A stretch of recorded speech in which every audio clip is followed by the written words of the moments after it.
Good morning, good afternoon, good evening. My name is JH. How y'all doing, Postal family? Is everybody good? Is everybody cool? Everybody clean? Are you crisp? Are you feeling irie today? Yeah, let's talk. We are back in the house. Long vacaciones for your boy. It's been a while. It's been a while. I missed you. I missed you. Today we have Mr. Ron Speakman. For those that don't know, Ron Speakman is an advocate for all good, and we gonna make sure that he speaks his mind. Some people may get offended, but I looked around, I checked 911. There is no feelings police. So if you got your feelings into this right now, you might as well stay off of this. All right. We're about to go in. We're about to go in. But first, let me say what's up to my peeps. Scott, what's going on? Lovely blueprint. How you doing, Queen? Curious Phoenix, what's going on? Ray, shy till I die. Anna. Oh, Ray knows who Ron is. Okay. Melissa, hello. What's up, Amanda, Ray? what's going on? Felix, Mike, what's the beat? Morgan, and smooth operator. All right, we about to go in. We about to go in.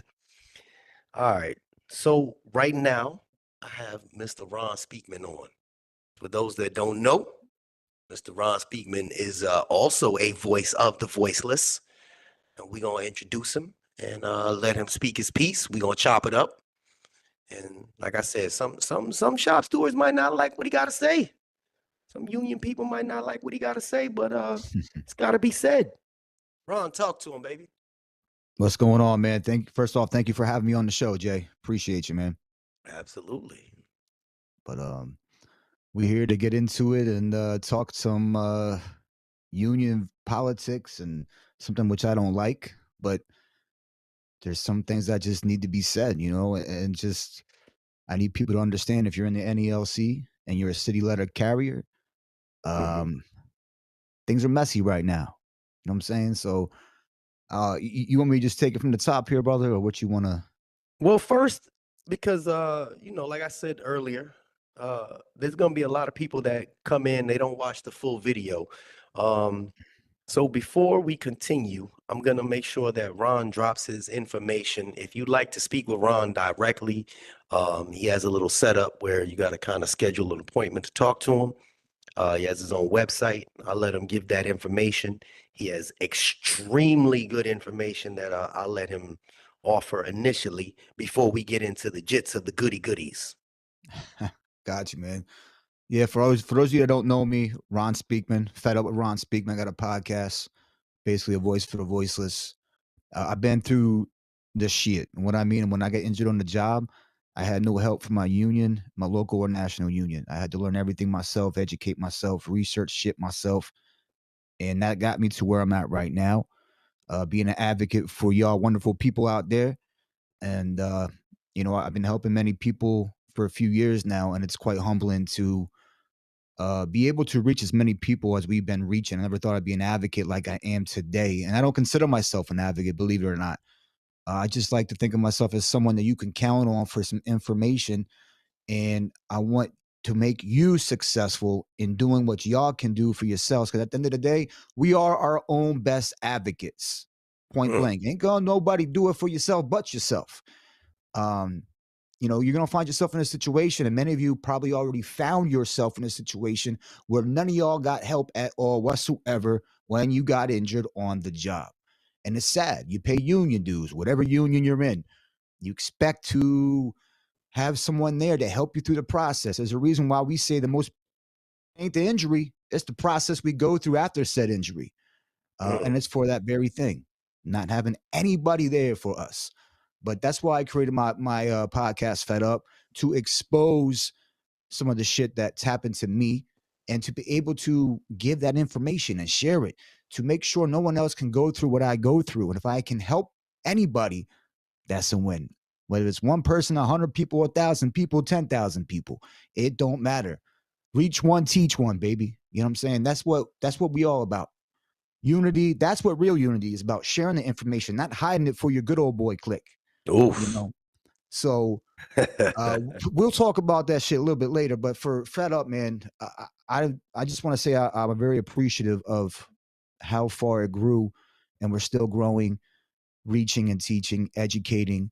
I've met a wonderful people across different unions, not just postally, but in different federal unions and agencies as well. Unfortunately, that's a lot of postal people for us that we're the Mhm. ones that are coming public with a lot of different stuff, not just work injury stuff, but everything as you've seen on the news, right? Yeah. But that's pretty much why I started Fed Up. It's a podcast for federal employees who are fed up with non-compliance and an unjust system, a broken system, constantly being mistreated, misrepresented, even a lack of representation. And I'm a retired city letter carrier myself. Again, I've been through it, taught myself a lot of stuff that I know today is because of me going through it. What better teacher than adversity? You know what I'm saying? So, fortunately, I want to, I want to give out that information. That's what I'll do. That's what Fed Up is about. So if you don't know, you can go to www.fedup, that's FEDUP, HQ.com. You can check my stuff out there, my story, my initial introduction to who I am, what I'm about, what I went through, and why I created Fed Up. So, but that's why we here, man. Reach one, teach one. If I can help y'all, and that's what it's about. Making sure that someone is there for you when no one else is listening. Okay. All right. So you taking my mantra with the whole voice of the voiceless thing, but the more voices, the better. The That's more it. voices, the better. So what I'm gathering is that you're basically saying that, we could lead a horse to the water, but we can't make him drink. And Exactly. sometimes we got to make sure that the people have the tools necessary in order to win. Yes, Now, sir.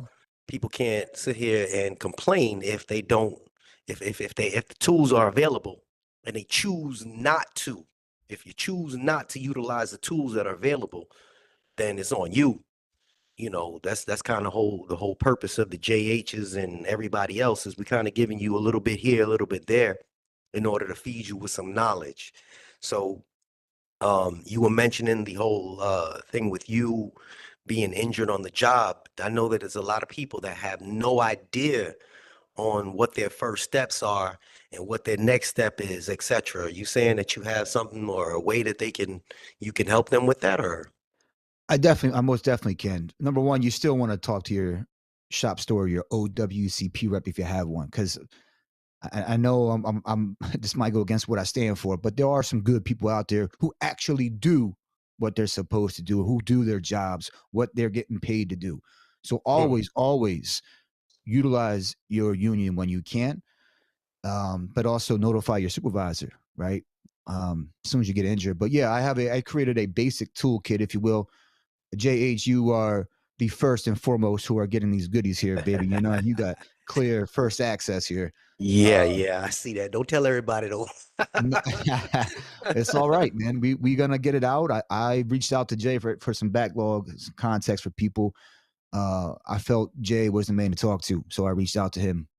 There's a lot of stuff that we'll be talking about later, and I felt it was worth talking to somebody with about rather than by myself on a podcast. And real quick, Jay, I just want everybody to know on my podcast, I've been doing a lot of political interviews recently, and rightfully so, because we're in a state of emergency with the NALC, which is my union. Even though I'm retired, I'm still a union dues paying member in retirement. Okay. Um, I'm, I keep saying this all the time. I'm like anti or pro union. I'm do the right thing kind of guy. Structure, discipline, accountability, integrity, man. Mm. Um, and Corey Walton said it best when I interviewed Corey. He said, when I said the same thing to him, he goes, "No, you are pro city letter carrier." I'm like, yeah, that's a good way to say it. I guess you can say that. I am that. But with that, there's a lot of things that we need to do in ourselves. But we'll talk about that later. Let's talk about this toolkit, right? To understand, Can you give me your email one more time just so my guy could pin it in the chat or your yes, sir. website? It's Ron, RON, at feduphq.com. That's the one from my website. I don't want to confuse people and give both emails out because right now my email at the end of my conclusion of my show is a different email, but that one still Okay. works. You're more than What about welcome. the website? Let's give them the website. They can reach you through the Uh, website for sure. FedUpHQ.com. FedUpHQ.com. Yes, sir. FedUpHQ.com. Okay. HQ.com. If you scroll all the way down, there's a schedule a call button. Just hit that, schedule your call. I'll get a notification, whatever time that you click, and I'll call you at the number provided. So, and then we'll just talk from there. Okay. I see you. I see you. All right. Ron at FedUpHQ.com. And yeah, there we go. Beautiful. Beautiful. All right. So let's get into the nitty-gritty, brother. Let's get into the nitty-gritty. I noticed that you talked about a little bit about union division and solidarity, right? Yes, sir. We often hear about the importance of solidarity. It's the whole, unified solidarity, we together. But the divisions tend to just creep up on us. Why do you think that happens? And what do you think we can do to bridge those gaps? Because right now the union is falling apart from within. Almost. We had, There's a lot of stuff. Yeah, it is. So right now, at least in our union, I can't speak for any other unions, right? Because I'm not in those unions. But in the NELC, you have many different movements being formed now. The rank and file, which is the members, they're starting to rise up. Okay. We just had a tentative agreement that was just put out there by our national president. I'm not going to get into all that, but it was a terrible TA. And it was a terrible TA. It was voted down. I mean, I'm talking Dikembe Mutombo in that lane, swat blocking that shit out of the lane. Don't get this shit out of here, right? And people think we're unified because of it. Jay, let me tell you, man, we're far from being unified, and we're far from the solidarity that we need. If you think about it, yes, we knocked that shit down, right? We denied it. It was a step. It was a step. But, and I'm not saying people done it in a selfish need. I'm just talking about, if you really think about it, break it down. Yeah, it was kind of selfish, a vote in a way, because what does that affect, Jay? That affects your bottom line. It affects your money, your pocket. You understand? Of course, all of us individually, no matter where we stand with each other, we're going to vote that shit down because it's our money. You understand? Right. So that's why I feel so adamant about that. Now, come talk to me in 2026 when the election comes out for national officers, right? Show up, show out, put your vote in. Then we can talk unity more, right? Getting this thing changed. People want to say we have all these movements now, right? We have the BFM movement, Build a Fighting NELC movement coming up here. Tyler Vassar started this movement, when he did. And listen, the man deserves his flowers, man. I'm gonna get into that in a few minutes. All right, brother. Well, what I'm gonna say though is we have all these movements coming about. We have the CLC, the Concerned Letter Carriers, coming up. And I want to say publicly right now, listen, I 100% support and endorse CLC, and I'm behind James Henry and his ticket.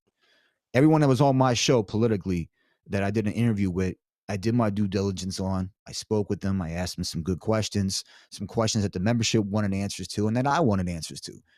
And to be honest with you, Jay, halfway through that interview with James Henry, that's when I 100% was sold on him, for me personally, being the man for the job, even with doing all my due diligence. People, you're going to vote and see things the way you see things, but make sure you get all the information about someone or some candidate that you are voting for or want to vote for. Get all the information you can, because there's three sides to every story. Side A, side B, and the truth. The truth. There it is. So if you're lucky enough to get all three, right? Usually we only get two. But your solidarity, man, it's just one of those things, man. I don't see it happening until later on, come 2026. We'll see where we stand with that. But what do you think the biggest threat to the solidarity is right now? Ourselves. And how do you think we combat it? It's ourselves. You hear me? So let me break this down. So I always preach structure, discipline, and accountability. What do we want right now from leadership? Accountability. You ain't doing this. You ain't doing that.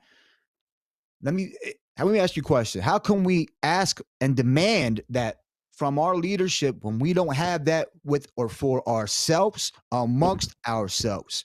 Ooh, Let me take that a step further. The same ooh. people who voted this fucking contract down, okay? Whether it was for selfish reasons or not. Again, I'm not calling people selfish. I'm just saying it's our money. That's why we voted that bitch down. Right. Yeah, we may have some feelings and be in our feelings about Brian Renfro as a president, sure. But out of those people that voted no, how many of y'all are the same damn people that voted no would write your brother or sister a witness statement if they got injured on the job tomorrow? Ooh. How many of y'all? Talk to me now. I'm very passionate about this because now we got people Harlem losing Shake our 'em. jobs, bro. We got people losing, Mm, getting divorces, losing their kids, living out of their mm, cars, going homeless, and taking their own lives. And if mm. you think about it, maybe, I'm not saying it would, but maybe if y'all would write a witness statement for your brother or sister, help them when they're down rather than kick them when they're down and throw them under the bus, you're no different than what we have now in leadership. You're no different from management accepting and promoting the toxic and hostile workplaces. Boy, you ain't Listen, I lying. can go on about this shit, Jay. I can preach. I'm just saying He ain't people are lying. gonna get offended about what I'm gonna say, but just think about it. I'm not trying to be offend anyone here. It's straight cold hard facts. How many of y'all will write a witness statement? That's that right there. Boy, that hit home.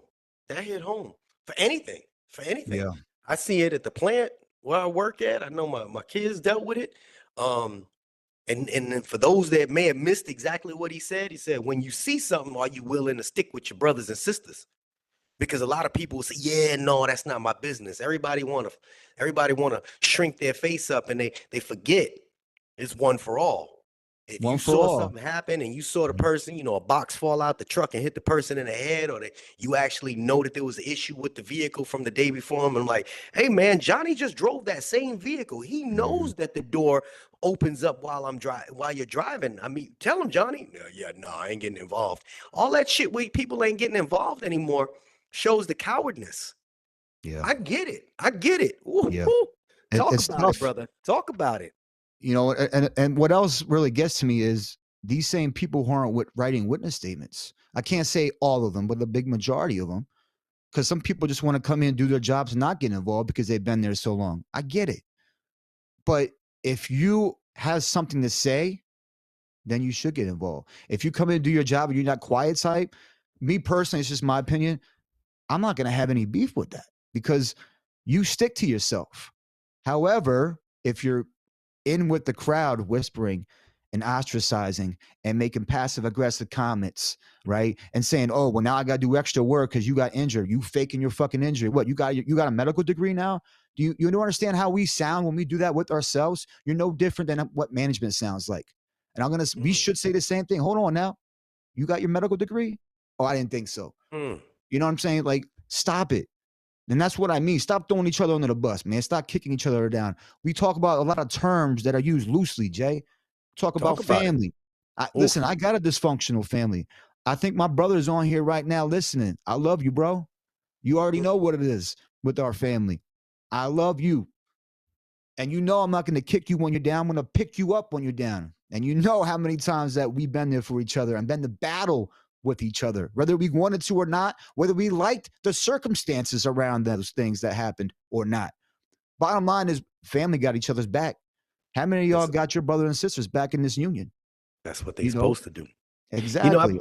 I believe a lot of people are upset with how their specific unions have been operating. Yeah. Um, and once they see, it's supposed to be, how the coach runs the team. If the coach isn't running the team well, the players get discouraged, man. And that's why I said recently that, we have to infiltrate from the inside out and get rid of all the bad actors Yes, sir. and start putting people in place where, you know what, I want to go to my union meeting. I want to Yeah. participate. But right now, there's so many people feeling like they left behind. It discourages a lot of people. I get it. Yeah. So, I'm speaking on both halves here, but Hmm. that's for another day, and we'll have a full conversation about that too as well. Um, but And real I quick, know you Jay, were let me talking let me about. just say this real quick, Jay. I love my brothers and sisters in the city letter carrier craft. I love all y'all. And if you get offended by what I say, honestly, maybe you should take a look in the mirror because I ain't trying to be offend you or anyone here. Mm, Be part of the solution, not part of the problem. And that's what it Mm. comes down to. Because one of y'all, and I know this happened already many times, you're going to be doing the same shit what management's doing. You're going to be throwing us under the bus, whatever the case is, and talking your shit. And then guess what happens? You get injured, and now you in the same boat. And now you're like, you on the opposite side of that fence. Do you think someone's going to help you if you were just joining in? Nah, chances are they're not. Now, if you reach out to me, I'm still going to help you regardless because I have Right. integrity. I'm going to do the right thing for you. What you do on your own accord is none of my business. Helping you is my business. Helping you get the benefits you deserve and that you are entitled to. That's my Oof. business. That should be all of our business in the fucking union, especially those of us that get paid, right? I don't get paid. Why do people go on to third party searching for third party help, Jay, outside their union? Think about that. Well, to be fair, one of the ladies here says, and this is her comment. Yes, sir. So it's okay to back a union that's in Yeah. bed with management, and I feel it. I feel her pain. I feel her pain. What she say? It's okay to back a union that's in bed with management. She says, okay, so is it okay to back a union that's in bed with management? If you asking me that, I say fuck no. That's Mm. part of the problem, and that's what we got to fix. How do you get that fixed? You have to get out and vote for the change. Ooh. That's it. Ooh. You You vote for see the the change shirt? that you want. If you sit there, and again, this isn't to your person who made that comment, this is in general. If you're out there talking your shit, but you're not in the ring fighting, stop talking your shit, right? Listen, Jay, my grandma said this, and I said this to you before. Mm-hmm. We have two ears and one mouth, so shut your fucking mouth and listen. If we Right. all listened more rather than talk more than we listen, we would all be better off. And that's just as individuals. Now imagine we apply that as union officials, union representatives, right? We'd be Mm. better off if we listened to the membership. So if us, the rank and file, the membership, want change, we got to get out there and make that change happen. And the first thing is to get active, get involved, go to your meetings, and when come voting time, cast your vote. Your vote matters. So it's a democratic union. Well, it was formed in democracy. I can argue the point that if it's even democratic anymore at this point, but that's another Damn it. conversation. That's another conversation. So I get where she's coming from though. Because just like it's a two-part problem, what you spoke about earlier. Yeah, it is. The initial issue is somebody gonna write a statement for you? So you got you got your own coworkers, you got 50 people that are working with you, Mm-hmm. you know, 25 is, doing their own thing. You got 15 that are, strong, they all bonded together, and you got the other, 10 or so, 15 or so that's gonna getting ready to retire, so they don't care. So when you have a situation like she just said, Mm-hmm. how do we combat the union that's in bed with management when 25 of the people already don't give a fuck? Yeah, So, yeah. you know, That was very it's valid comment. I can't, and I say get active and get involved, Jay. Sometimes that's not enough. So now we take it to the next level, and this is what I always preach in my podcast. And I said this in the start of the show. We are our own best advocates. Reach one, mm, teach one. Well, how about we start with researching shit ourselves, teaching ourselves, educating ourselves to the point where we don't even need the shop store. You understand? Make yourself aware of that J cam, of the Elm, the M41, the mm, M39 or M38, depending if you're city side or rural side. You know, read up on OSHA, the NLRB. You know, they're going to be going through some changes with Trump in office, um, but still, read up on things, educate yourselves, learn the timelines on certain things, your EEOs. There's a lot of steps out there. If your union official ain't out there doing what they're supposed to do, or your union for that matter, look into the NLRB, educate yourselves because there are timelines to certain violations now. But yeah, man, we got to educate ourselves. And that's another way if you're going to the union meetings and it starts in your local union and there's collusion and corruption in your local union, right? Stuff's not being done. They don't care. They're complacent. Whatever the case is, that's where we need to educate ourselves because chances are, like that person who commented on that comment there, chances are there are a lot of other people who feel the same way she does, or like me, or like you, Jay. right. We have to stick together, and that's where that solidarity comes in, right? And that local level, if something is not right, get together with your brothers and sisters. Again, it's unity within your office, yes, but also unity within your local branch. Get together, learn your bylaws in your branch, right? Learn what you can do as a member. Just like there's certain things that a president can do. Sometimes a president can do, has a final say, and doesn't need a membership's a vote or authority, right, to do Hmm. certain things. But some things he does. So there's always something to be learned and to applied. Now, learning something and applying it, that's two different things, man. But again, advocate, advocate, advocate. So I got a question for you. I mean, I'm putting you out on Jump Street. You may get unwanted traffic on your on Yep. your website now, but in the situation like this young lady spoke about, she's been watching me for a while. We go Yep. at it sometimes. I love her to death, but I don't block people on my comments, man. But So you don't run from him. That's good. That's good. no, no, no, no. I take them all. I'll exchange some back and forth with them, but there's going to be people that watch this and they're going to say, well, it's great that he's talking about it, but I don't know the first steps on how to do this. Is Mr. Speakman willing to talk with me? Obviously, you got your little setup with the calendar, and I'm gonna start doing that too. Yeah. So would you be willing to talk to a few people if on their personal level? Because it's one thing, because you from up north, our things run differently up north than they do, so let's say in Texas, let's say in, Arizona, California, Washington State, Iowa. Although we're underneath one NALC, or you're under one NALC, each person encounters a different battle, and people don't know how to engage in that specific battle. So you have knowledge. You say to you're willing to share that knowledge. Would you be willing to talk to a couple people on your calendar? I mean, just to at least Absolutely. point them in the right direction on how to? Absolutely. Schedule a call with me.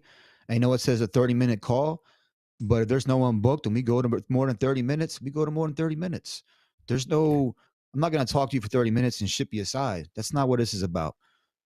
Sometimes one phone call is not needed. Sometimes it's multiple phone calls, multiple emails.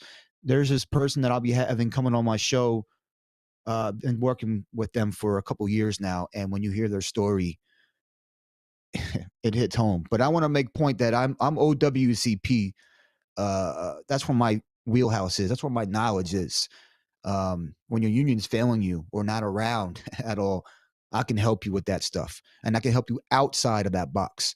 There's whistleblower complaints, right? OSHA 11C, when they retaliate and give you a removal because you got injured on a job. And there's a lot of stuff. It should be black and white, but there's a lot of gray area. So even if you know the easy basic steps, there's a lot of things that can come up because of the mistreatment, the I don't give a fuck attitude from your agency or management, or even your union for that matter, which is sad. But there's a lot of outside resources that we can use outside of our own union.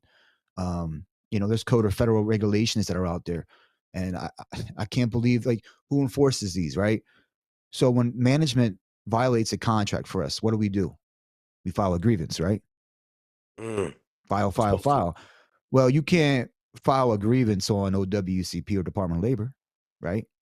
But there's steps to, if they're treating you wrong, there's steps to take to that as well. There's a lot of things that we can do to combat, but management wise and our agency across the board, no matter what agency you're with, what union you're with, what your position or job title is, if you get injured on the job, the process is the same across the board. So that's where my kind of expertise comes in. I don't like to consider myself an expert, even if I, know a lot. I'll never label myself as that, because we can always learn more and more, no matter how much we do know. I like to learn more, and laws change, policies change. We got to stay Right. up on this stuff constantly, man. But yeah, I'd be willing to have a conversation, but just know a extent would be OWCP. If it's a contract issue, I can more than likely help you read that and read into it. That's just, again, looking at the language that's in something, taking the language out of that and learning and just asking yourself, how can I apply this? How does this apply to my situation? How did management violate this paragraph or this subsection or whatever the case is of whatever contract or the ELM or whatever policy procedure you're reading? Um, But OWCP, I'm more than willing to help if you need help. If you got the help needed and you feel slighted, we're about sharing your story as well. If you want to be heard and you want to share your story, I'll do that too. But that involves a phone call too, because Mm. we need to have a conversation. There's a difference between sharing your story and a bitching session. And I say that respectfully, because I had to tell people no. And other times I had to tell people no because it was in their best interest, even though they wanted to come on my show. And it was great to have them on their story. But I'm like, why don't you wait a little bit? It makes sense because you don't want to cause another obstacle for yourself. Wait till you Oh, cross this finish line and then come holler at me. Because I got your best interests at heart. It's not just your story. Yeah, come on. It can't be. It's got to be about you, your story. That's why we need to have a conversation. But yeah, whether you want to share your story, whether you need help and guidance, have a question, schedule a call, send me an email, whichever way you want to do. Um, Sometimes a phone call is needed. So I advise setting up that phone call because it's better rather than emailing back and forth, especially if your case is in depth. Schedule a call. cool, cool. One of the Your Chooch said, how about carriers posting social media pics of skiing photos and leisure trips to Mexico while on OWCP? How can we be in solidarity when shit like that goes down? See, in my opinion, that's the Man. one bad apple that ruins it for the whole bunch. They cause a domino effect because Yeah. once they get caught, now management's gonna be like, oh well, yeah, uh, all of you are categorized like that. Um, and it's unfortunate because it happens often. A lot Yeah. of people are skilled and they do know a lot of the tricks of the trade. So, they whoop the system a little bit and Yeah. make it bad for the ones that actually do get injured. My Well, opinion. yeah. No, listen, that's why there's karma. I'm a strong believer in karma, and karma will bite you in the ass. You can play the game so long, but these streets got an expiration date on them, man. I'm just saying. So the same thing with that game. That's gonna have an expiration date on that too. You're gonna keep Yeah. playing that game, you're gonna get caught up and you're gonna get got, and then that's that. So yeah, they it's like a police officer, right? All this law Mm, enforcement stuff. One bad apple causes the police department in that locality a bad rap off of the actions yes. of one police officer.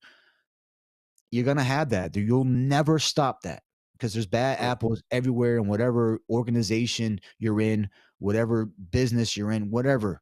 There's always bad apples out there. So honestly, if you're one of them, stop doing the wrongdoing. Stop committing true. bad acts or whatever the case is.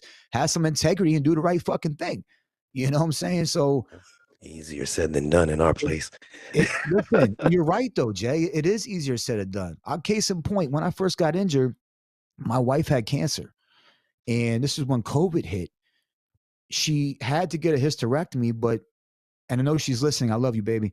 I'm going to share your story. Sorry, but she couldn't shovel snow after Mm, going through stuff. She was a little bit weak. I just had my surgery on my shoulder, so I know there was someone watching me. I knew he was watching me. Whether he's taking pictures or videos, I couldn't tell you. So I'm sitting there. My left hand, I pushed snow, picked it up, took it across the street. It took me a long ass time to finish that, and my left shoulder was sore. But I did that because when one, I couldn't do that with this. I had to be careful with the amount of weight. It's common sense. Like I'm no. But number two, oh I see man. the motherfucker over there. So when we drove by, I was like left hand all day, and I let it Oh, at that. Just let him know I see you. Like, but you want to do. I said that story because of this. You want to do the right thing, and if you're not doing anything wrong, then you're doing the right thing, right? If you just had a surgery on something, you're not going to be doing something stupid. Hopefully, you're not to re-injure mm, that same shoulder. If your right, limit's right, right. 10 pounds, or you can't twist this way with a common sense is your body's going to tell you, yo, don't do that because it's going to tell you it hurts. That's what the Right. pain receptors is for, right? Exactly. The pain risk. Right. It's just common sense, but unfortunately, common sense ain't so common no more, Jay.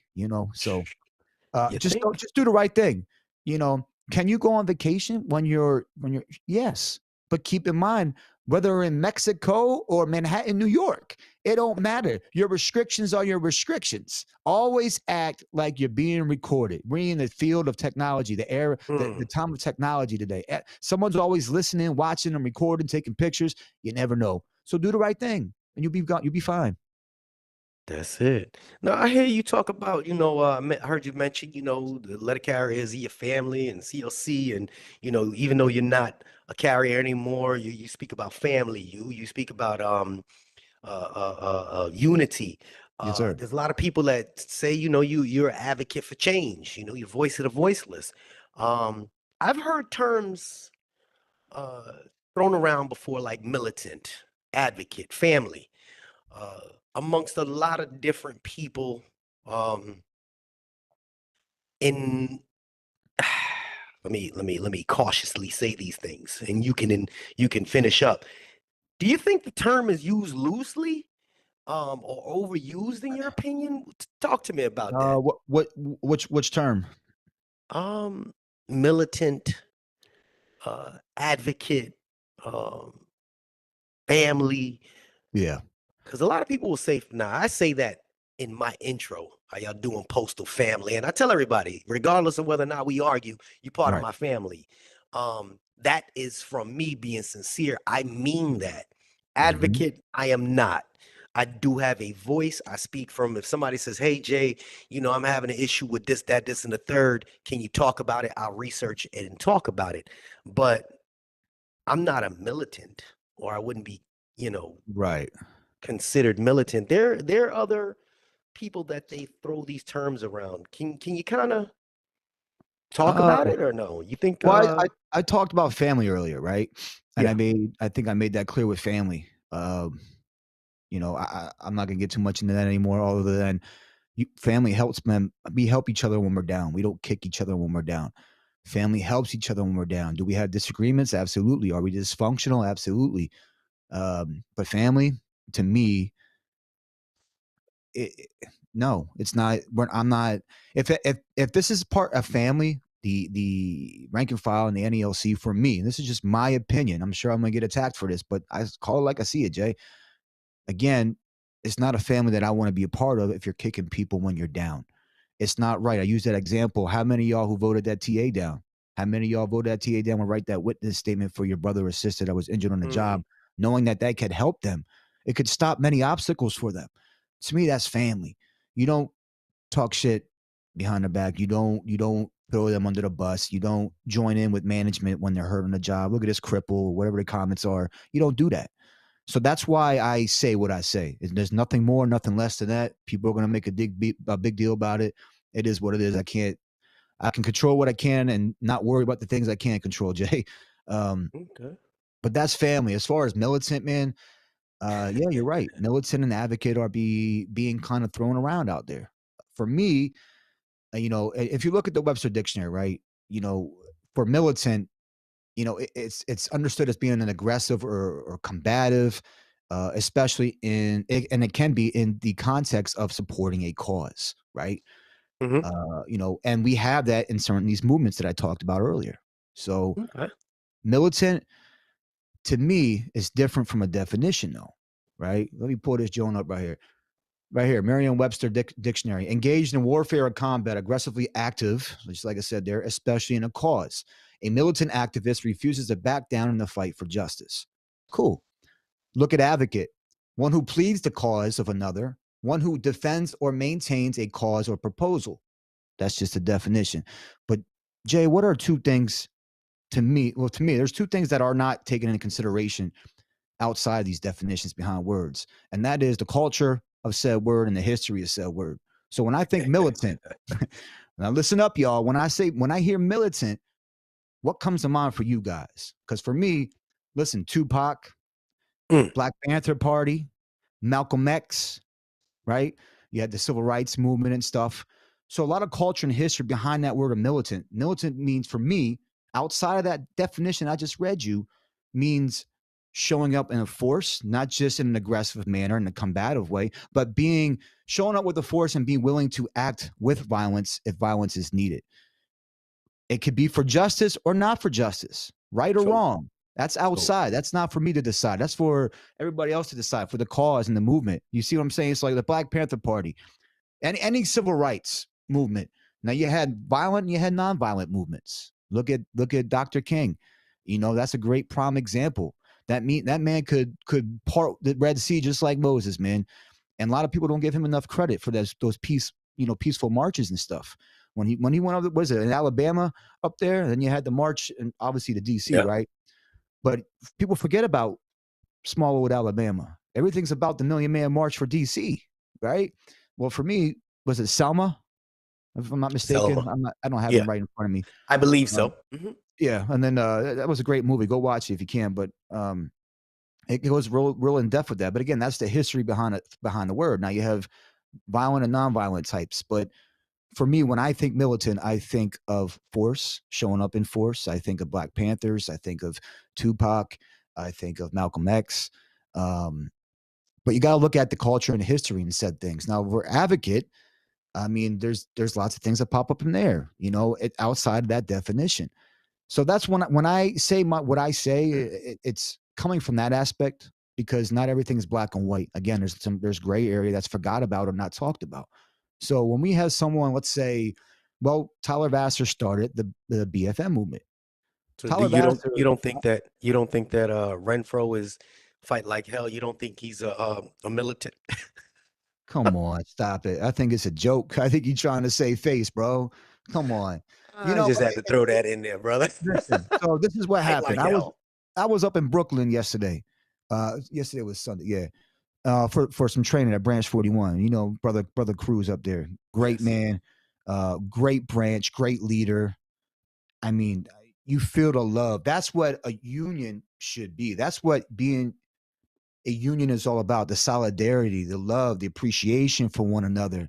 They got each other's back up in there. And I think that's the embodiment of how all of our branches should be out there across this country.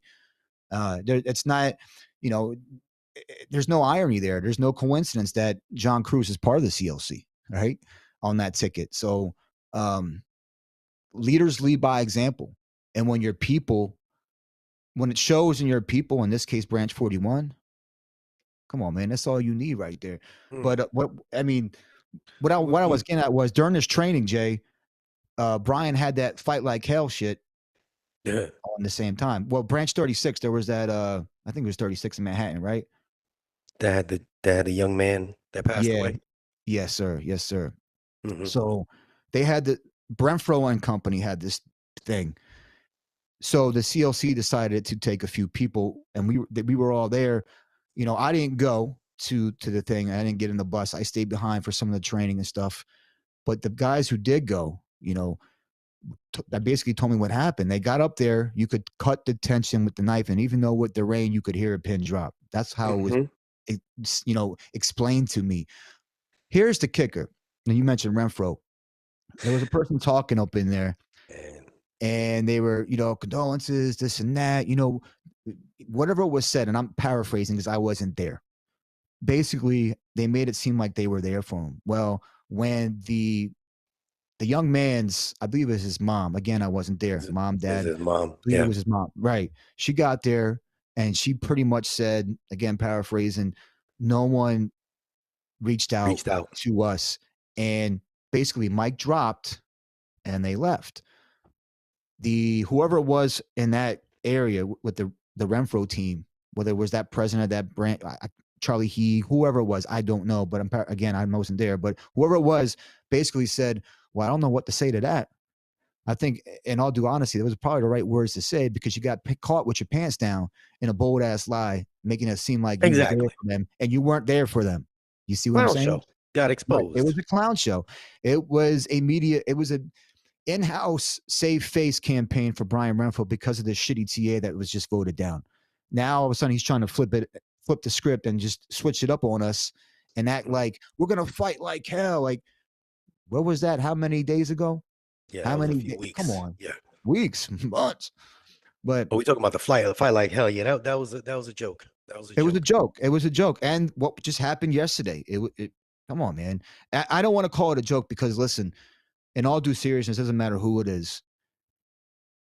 Listen, my heart, my thoughts, everything, my prayers, they're out to that young man's family because it was a senseless act of violence.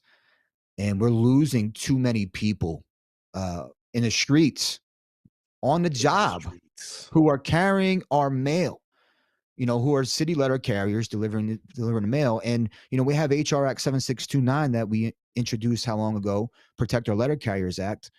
And I don't think it's talked about enough, right? It's starting to be reintroduced to the Senate and to Congress. But Jay, again, I don't do politics, but let's be honest, man, we need this legislation. We need to make harsher penalties and crimes for these people that are basically assaulting, murdering us city letter carriers in the streets who were doing our job. It used to be a respected craft. Everyone left us alone. We were the eyes and ears of the community. We still are. But I don't know if you saw that they recently raised the penalties for theft and yeah, crimes against letter carriers. I think it popped up a couple days ago. But I veered off a topic with the joke about Renfro. You were mentioning yeah. Sorry about that. Vasor, Tyler. You started to talk about him. We were talking about militant, advocate, and Yes, family, sir. and then you started going through the different things. I'm sorry. I mean, I threw You're good, the brother. You're good. Renfro out I there just just to wanted to joke share that about him. because you mentioned Renfro and I had to share that, bro. But no, man, listen, it's Tyler Vassar started the BFM movement, the Building Fighting NALC movement. Um, I had him on 3 times as a guest. Did we agree all the time? No. And if I disagreed, I would tell him why. But if he's being labeled as a militant, to me, we got to stop. That's one of the examples. He's not a militant. You understand? From my definition, y'all might agree, disagree. That's on you guys. But does he deserve his flowers and praise for starting this movement? Absolutely, absolutely, right? But Mm, militant, nah. Based on what I just said, and you heard the definition, then you heard me go in depth more, like the civil rights movement and Malcolm X and the Black Panther Party. Hell, I'll even go as far as the Irish Republican Army, the IRA. ooh. Northern Ireland's conflict back in the day. So now, don't get me wrong. There's still arguments that can be made that he maybe can be considered militant. But for me, no, stop it. Just stop it. He's not a militant. And I'm not here to detract or be called a divider. Listen, we're already divided. We're not solidified as far as being unified yet. But I'm just calling, I just got to speak my piece on this because I feel too many times these terms get thrown around loosely. And it's got to be brought to light. And I will say this. We talk about leadership, Jay. Hmm. Leaders lead by example. And I'm going to use James Henry as an example here. And I know this is coming back to CLC, and I don't mean to plug the CLC purposely here, but it fits. James Henry can field any question from anyone under pressure and remain calm, cool, and collect, even if it's outside of his, uh, um, even if it's from the opposition, right? He can field those questions because he has nothing to hide. He sticks to his agenda, and it, it speaks for itself. But as a leader, you're gonna have to field these questions no matter who they're from. It could be the media, it could be the opposition. In this case, who you're campaigning against. You're gonna have to deal with dirty politics, whatever it is. That's what a leader should do, right? Can we at least agree on that? Field the tough Absolutely. questions. Okay. So I noticed for me personally, and listen, Tyler, brother, I'm not trying to call you out or anything, but listen, it's pretty obvious that you got to be able to field those questions. I know you're a young cat, but you got to learn to field those questions. I'm not here to throw mud on your name, but we got to understand that, brother, if you're out there fighting for political stuff that has nothing to do with NELC and you want to get involved with other stuff and you feel like the union should be doing this stuff, as the leader that you are, you should be able to field the tough questions. Prime example, him and I had a conversation. Um, this is before the convention in August for the NELC. And it was about the letter carrier political fund and everything. And it was just a question. It was off record, and basically, he doesn't contribute to the letter carrier political fund. And I was just curious as to why. And I asked him if he would be willing to talk about it. Well, yeah, but when we get through that, I've never heard from him. I called him multiple times to have a conversation, and I felt like I was ghosted, ignored. And listen, if that's how you feel, that's how you feel, bro. But in all due honesty, you got to be able to field those tough questions. It'd have been an easy question. I've never steered you wrong in one of my interviews because, again, I ask the questions, but I don't get disrespectful with it. Now, I will when I'm passionate, but I don't. That's just my passion, and my passion and anger are two of the same, Jay. Right, right, right. But I'm not here to throw dirt on anyone's name. But my point of saying all this is, Tyler, is not a militant. And Tyler's not calling himself a militant. Let's be clear here. Don't be too hard on the cat. Other people are calling him militant, and it's not just him, but it could be whoever. But my point is, you got to learn the terms behind it, and maybe and not bother people like it does bother me, Jay. Mm-hmm. I think it has to do with your upbringing too. So maybe someone from a different environment, how they were raised, would be more in tune as to what, than someone else who would be more laid back and okay with that, right? So culture and history behind these words, but that's what I say about being militant. But advocate, I consider Tyler an advocate. Absolutely 100%. He's He's one starting who something. he He's is, starting something. absolutely. He's defending and maintaining a cause, and he's giving proposals out there, and you gotta roll with the punches. Sometimes your cause and your proposals and your goals will change, right? But I just wanted to have a conversation with the guy, and it's funny to me that I got dodged. Um, and I'm bringing it up only because of the militant thing here, and I can throw that into it's relevant to what we're talking about here. Right, right. Um, you got to be willing to field the tough questions, but also know the difference between militant and advocate. Um, that's pretty much it, man. It's just family, militant, advocate.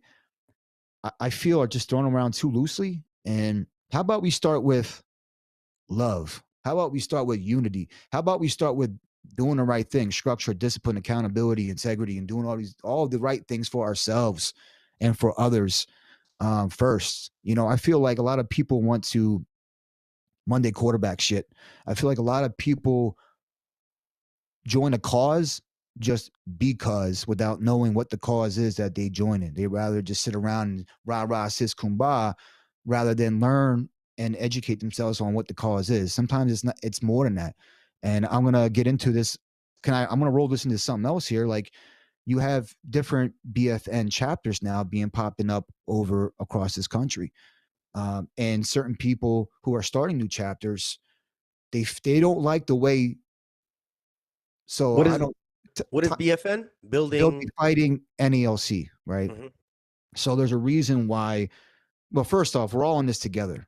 So they're starting these branches uh, in different regions and locations, right, for the same cause. But there's certain ones who are bringing in and starting their own chapter within the movement because they don't agree with where the main agenda is going for BFN, and they're behind some of it, but not completely. But I can't speak in conversations that were had because I wasn't there. But I can tell you that they're starting. Some people, not all, are starting chapters because they feel they want to take it in a different direction. Either way, it's a win, right? Because you're staying active, you're engaging. But I want to give a shout out to Ernest Gonzalez out there in Branch 421 in Texas, the SEB, the southeastern branch of BFN. They're bringing other stuff to the table outside of the norm here that affects letter carriers as well, like the Healthy Workplace Bill. Um, that was started by Dr. Ruth and Gary Nami, Namie. You can check that out at healthyworkplacebill.org. This is something that can help the entire workroom floor with dignity and respect issues, man. Well, we gonna jump into that in a second, man. Yeah, So dignity in the workroom floor, family unity. yeah, And I'm gonna just kind of go into this, man. I believe that there might be a couple people getting offended right now, but already ain't no we look around, there's no feelings police. There's a lot of entitlement and there's a bunch of crybabies in the yeah, office. Um, and as much as I wanna, and this goes for me with my truck driving buddies. These are grown ass men that come in there with the craft, with the trade, and they still bitch and moan and feel like, well, no, I don't need to. Man, there's a bunch of that shit. Now I talk to my sister, I talk to my brothers. They got a lot of crybaby babies in the carrier craft too, man. yeah, Um, there's a lot of talk and there's a lot of entitlement where they feel like oh well, let's let Jay fight for us. Let's let Tyler fight for us. Let's let Ron fight for us. Let's let Corey fight for us. Let's let everybody else fight for us. Mm-hmm. But if we stop fighting, do they stop fighting? Talk to me, man. You know, I threw it out there. Tell me what your thoughts are on it. Elaborate the best you can, brother. I mean, yeah, we have there's crybabies out there. There's a lot of people who have self entitlement, and that goes to what I spoke on earlier in the beginning here, where oh well, I pay union dues, I should be getting X Y Z. Well, you got to do ABC to get X Y Z, and if you don't do ABC, I'll see you later. Ooh. Point blank. You feel me? Ooh. So just because you pay union dues, it doesn't give you a sense of entitlement. It gives you rights. It don't give you entitlement. Let me elaborate on that, man. So if you, again, back to the injuries, if you get injured on the job and you go to your OWCP rep, you have a good OWCP rep, you have a good MBA, a national business agent in your region, you have a good local president, you have the trifecta, and they're asking you to do something, but you don't do it. But yet you Mm, expect them to do everything for you. It's not feasible. It's not possible. There's other people that need help. And quite frankly, you are the first source of information to help said union representative to do their job to help you. So if you don't do your part, what do you think is going to happen? They're going to continue to ask you. And finally, they're going to be like, well, you don't want the help apparently because you're not giving me what I'm asking you to do. And they're not going to go out of their way, some of these people. And is it right or wrong? I'm not here to tell you if it's right or wrong. I'm just dropping the facts to you. We have a responsibility to ourselves, not just as individuals, as human beings, but also as a union dues paying member or a non-union dues paying member. This is why I always preach, Jay, do your due diligence, research, educate, and mm, teach yourselves, because make yourself so reliant and so educated that you don't have to require using your rights. That's the only thing that you're entitled to are your union rights. Everything else, and I say this with utmost respect, and I even had to do this myself, but again, we're trying to change that so no one else has to go through that. You're your best advocate. You, mm, yourself, and you. That's it. I'm not saying there's people out there that won't help you, because we have some good people in our union, some excellent fucking people. But that's just ain't the case across the board, and it's not the majority. That's why you hear me say all the damn time: educate yourself, research, get the information. But now here's the trick: you can apply all the information, you can read everything you need to read, comprehend it. But again, now it comes to applying it, and sometimes certain things, it that's what deserves more attention: knowing and how to apply said information that you just learned. Um, Language is number one, just like in grievances. Same thing with in narrative reports. Same thing in writing a detailed witness statement when you get injured on a job. But I don't want to get off track there, Jay. But the thing of it is, the entitlement is there, and that's got to stop. You have a responsibility to yourself. So put some work in, and that's it. You can't be mad at somebody for not wanting to help you when they asked you to do something and you couldn't do it. Now, mm. if you can't do it, if there's a language barrier, what the case is, we got to get you help. Point blank, right? If there's a language barrier, there's someone that speaks Spanish, an employee, but the shop store don't speak Spanish. Well, you find somebody that speaks Spanish and English, and you translate. You get that man the help he needs. But people don't want to put in the work, Jay, and that's what it comes down to. And then that leads to being a crybaby. They're crying because they feel self entitled, right? Oof.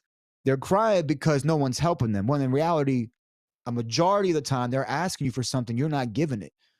And this is all sounds harsh, I know, and I'm probably going to turn people off, to be honest with you, and I don't mean to do that, but please advocate for yourself, teach yourself, research yourself, and if you don't understand what you're learning, then go ask more questions. Utilize resources outside of your union if you feel that the union's not helping you. But again, if you want the people in there to help you, we got to vote for the change that we want and need in our unions. You notice how I said unions, because it's not just the NELC. Mm. It's a lot of different unions. A lot of federal employees will feel the same way. But again, USPS employees, we're the only ones coming public with it. So we're doing something right now. We're coming public with it. We're speaking on it. But we need to take more action. But number one, I think we need structure, discipline, and accountability for ourselves and our own actions. And learn that we have a responsibility to ourselves. And that's not a bad thing. That's not a negative thing. That's a positive thing, right? But that's all. Does that all make sense, Jay? I personally think that a lot of, I know. and I said it a bunch of times that we have to be the change that we want to see. Just Yeah. like you said, if you want change, then you have to be part of the change initially. Yes, You sir. gotta be part of the change, or just accept. Exactly. You see what it says on my shirt? Change the culture or embrace the suck. I love it. That's what it is. We got to change this culture. Yep. Be the change you want to see. And when it come down, like you were saying with the crybabies, I get it. We got people whining and about everything. You're 100% correct where you have to at least start. Some people don't know where to start. I get that. A lot of the new people are never given that information. So I've said it a few times. How come the unions haven't stepped up to the new people? Or there's people that are there 5 years and they have no idea who their business agent is. They don't even know that there's such thing as a business agent. And it's unfortunate. But again, we're not just talking about your area, my area. This is a nationwide problem. Nationwide. And we have to have, again, just like you said initially, structure from the top. Hey, look, here on out, we got to make sure that all of our locals, the first thing you need to do is XYZ. New employees, this is what we need to do. For those that don't know, get them all together. Let's talk about this. Let's bring everybody back to the same page. Mm-hmm. There's unfortunately a lot of stations and a lot of places that they don't want to share the information, brother. They don't make it easy for people to share that information. They have their meetings on a Monday afternoon around 4:30 in the afternoon, knowing that nobody's gonna be able to be there. Mm-hmm. I'm just giving a wild example, but um, I said it should be more accessible. Absolutely. It should be for everybody to be part of it. But sometimes a lot of these locals don't want people in there that want that change. And that's why a lot of the unions feel like, Jay is anti-union. No, no, no, no. I don't think they understand what a real union is. You're from up north. I'm from up north. Union is unity, all Mm. together, one for all for one. We gonna Mm-hmm. fight together. That's where the Together. whole the whole concept of militant. Well, I don't even like using that word, but a movement together, together. Yes, Um, sir. Like you said something interesting, man. But essentially, personal politics is about an individual's broader political views, while union politics is about the governance of and operations, I should say, within a labor union, right? mhm.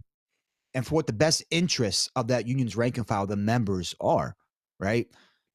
Bottom line is, for a union to be strong, members need to put union solidarity um, over personal politics, over personal views, because your personal politics and your personal views of said politics, I'm not gonna say they don't have no place in, but they should take a back seat when it comes to union politics, if that makes sense. Because when a workplace How do you comes together, navigate that?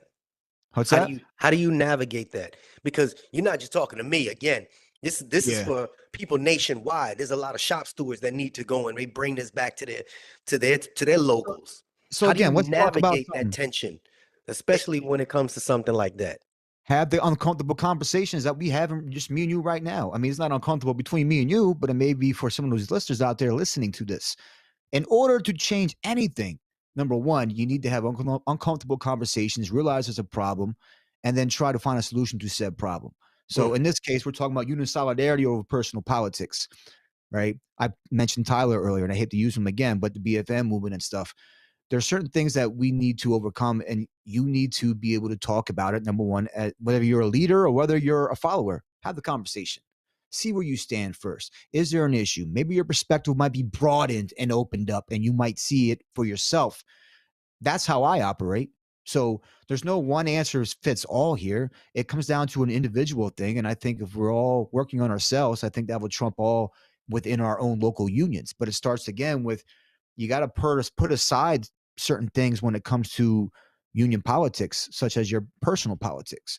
I don't care if you're Republican or Democrat. I don't care if you're right or left. I don't care if you're blue or red. I care what's best for my people being the rank and file, the members of my union, or whatever union you're a part of. What's in the best interest of them. It might be Republican one day, but tomorrow it might be Democratic. We call it lobbying for a reason. We need to lobby for the change we need and want. That costs money. This is why there's a reason why you always hear me talk about the letter carrier political fund. And I ain't going to get into that, but that's part of the thing that we need to do. But that's union politics. You feel me? That's how I'm addressing union politics versus personal politics. Your personal politics have no play when it comes to union politics. It's what's best for us, the rank and file, your members, what's best for them. Your personal shit don't matter to your personal political views. Now, if you want to talk about that and how your branch can contribute to a bigger, broader issue of a civil rights issue, that's totally understandable and welcomed, right? But guess what? Even the need to do that, you need to have solidarity. You need, listen, at the end of the day, Jay, you're never going to agree with everybody. There's going to be disagreements and agreements. Right. But it comes back to that word, family. So someone says they don't want to converse. They want to hang the phone up on us. So in a situation like that, what happens? Call them up. You want to talk to your people over at the hall? The union? Yeah. They hang up on you. Well, personally, for me, I'll march my ass down there and confront the motherfucker who hanged up on me. But I understand not everybody's like that, you know. But again, that comes down to advocating. That's why I would do that. To that person who made that comment, let me ask you this, man. If you were injured on the job and you needed an answer, right? Are you going to take that? Are you going to take a no? He hung up on me and that's that? Or would you rather march over there and get the answer that you need in order for you to overcome the obstacle that you need for you and your family? If it's a payment issue, if it's help filling out a form, right? And I'm not saying be combative or disrespectful, but at the end of the day, it comes down to advocating for yourself. I mean, she's shouting out the branch too, branch 36. I think that's in that's Manhattan. It's New York, right? Yeah, bro. That's listen, ask that person real quick. You got somebody running for president right now against the current president, Charlie Heeg, right? I think her name is. I'm not gonna put her name out there. That's okay. But, don't do that. Yeah, I'm sure. Yeah. I'm sure she is. Oh man, she says the doors are locked. You know why? Because your president is up at national. Isn't he the one that's a national trustee, but yet still the president of your branch, Charlie Heeg? Correct me if I'm wrong, girl. They locked us out the hall. Wow. Yeah, that's not right. And what time was this? Ask her that. Sheesh, Wakefield shop steward. I don't know exactly what that means, but yeah. This is. She said, "Say my name." Oh my God. Woo. Okay. Michelle DeCosta. Oh man. Michelle, first off, props to you for even speaking up on that. You know what I'm saying? Listen, this proves my point. Because I'm uncomfortable. Listen, some guys might get offended by this, but some women have bigger balls than these men in this union. I'm just saying. And it's sad. It's not sad, but you got to give these women props, you know, and it's not I'm going to call some of these guys out. Where are some of these guys at, man? Step up to the plate. I'm the Wakefield steward. She said she went in 12 o'clock in the afternoon. 12 o'clock in the afternoon and was locked. Maybe they was on lunch. White Plains Road. Huh? White Plains Road. So, you know what? So this is a conversation for off air, brother. Tell her to reach out to me.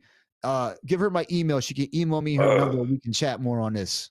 I don't want to. Tired of them. Yeah. So Michelle, do me a favor. I believe I have in the pinned comment. Actually, give me your email again. That way, I'll have one of the guys put it in. Give me your email one more time. We're gonna go with Ron at feduphq.com.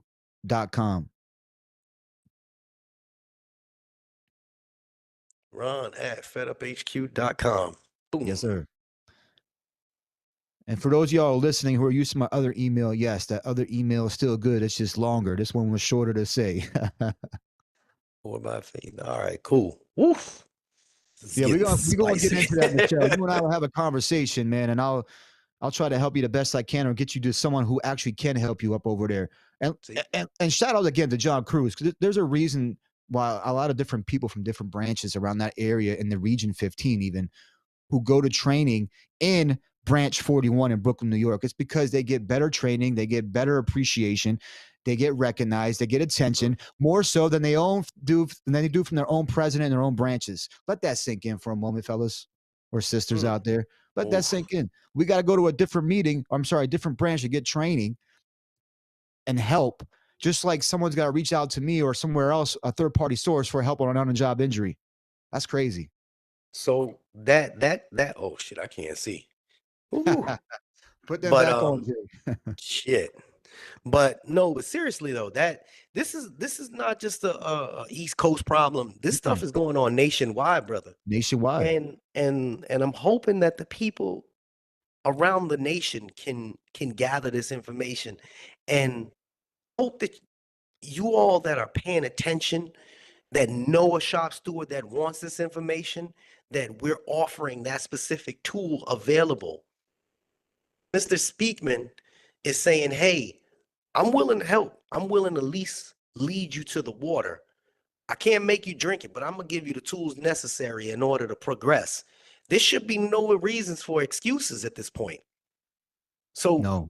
we bringing people on here that have that knowledge. Knowledge is power. Yes, sir. And he's just out here just reaching out, say, hey, reach out to me. We gonna talk to you. We gonna try and steer you in the right direction. How many other times do you have this option? Everybody feels like they're alone. I know the feeling. Felt like we Mm-hmm. were alone. Now you have no excuse. If you want to step up and you want to learn how to get into the politics of being a shop steward, some of you need to be. A lot of you say, man, fuck that, man. They don't want to hear me. Just get a few of you together. There's a lot of Yeah, like-minded people. there You just are. never know. You never There know. are. Man, There are. it's And you just nailed the head right there. You nailed the nail on the head right there with saying that there are people out there who will help. You just got to be willing to search. And for instance, I'm here for you, and I can use my network as well. There's people out there in New York who will help you. And as she says, she's branch 36, Michelle. yeah. Hold on, You know, branch 36. Yeah. it might not even, I'll be honest with you, full transparency. I mean, we can have a conversation, but I might get her out there somewhere else who can help her as far as what else to do. Like, I know we'll have a conversation. There's things that I can help her with, and there's things that other people can help her with, but I'll get her squared away. She said, say my name. Woo. Say Yeah, my branch name. 36. Woo. She took a Hey, the Destiny's culture. Child, That's huh? what I'm She talking said, say about. my name. Oh man. All right. Your website.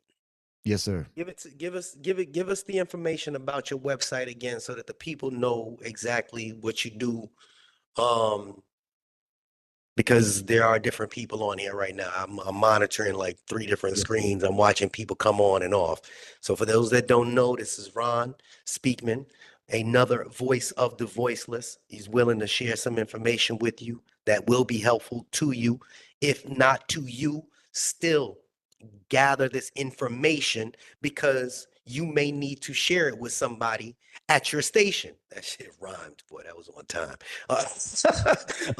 You may need to share this with somebody else. You may know somebody Right. that's going through something at your station. And you know what? Hey, man, I was just watching that fool JH. He had somebody that said he might be able to at least steer you in the right direction. Save this information. Y'all Yeah. need this. Go ahead, Mr. Speakman. Well, we got feduphq.com, www.feduphq.com. You can read more about me there. There's some links for you to click on where you can find me. I actually share a little bit more about my story off my podcast. You'll find that video on there. That it's on YouTube. Actually, it's called the I Will Not Lose podcast. Shout out to Tony Ortiz. But he had a interview with me, and we talk about a lot of stuff, not just Fed Up. But you can learn more about me if you want to. Uh, but we're here for you, man. I'm here for you. I have no team. So when I tell you I'm working 8, 12, 14-hour days every single day, I'm not exaggerating.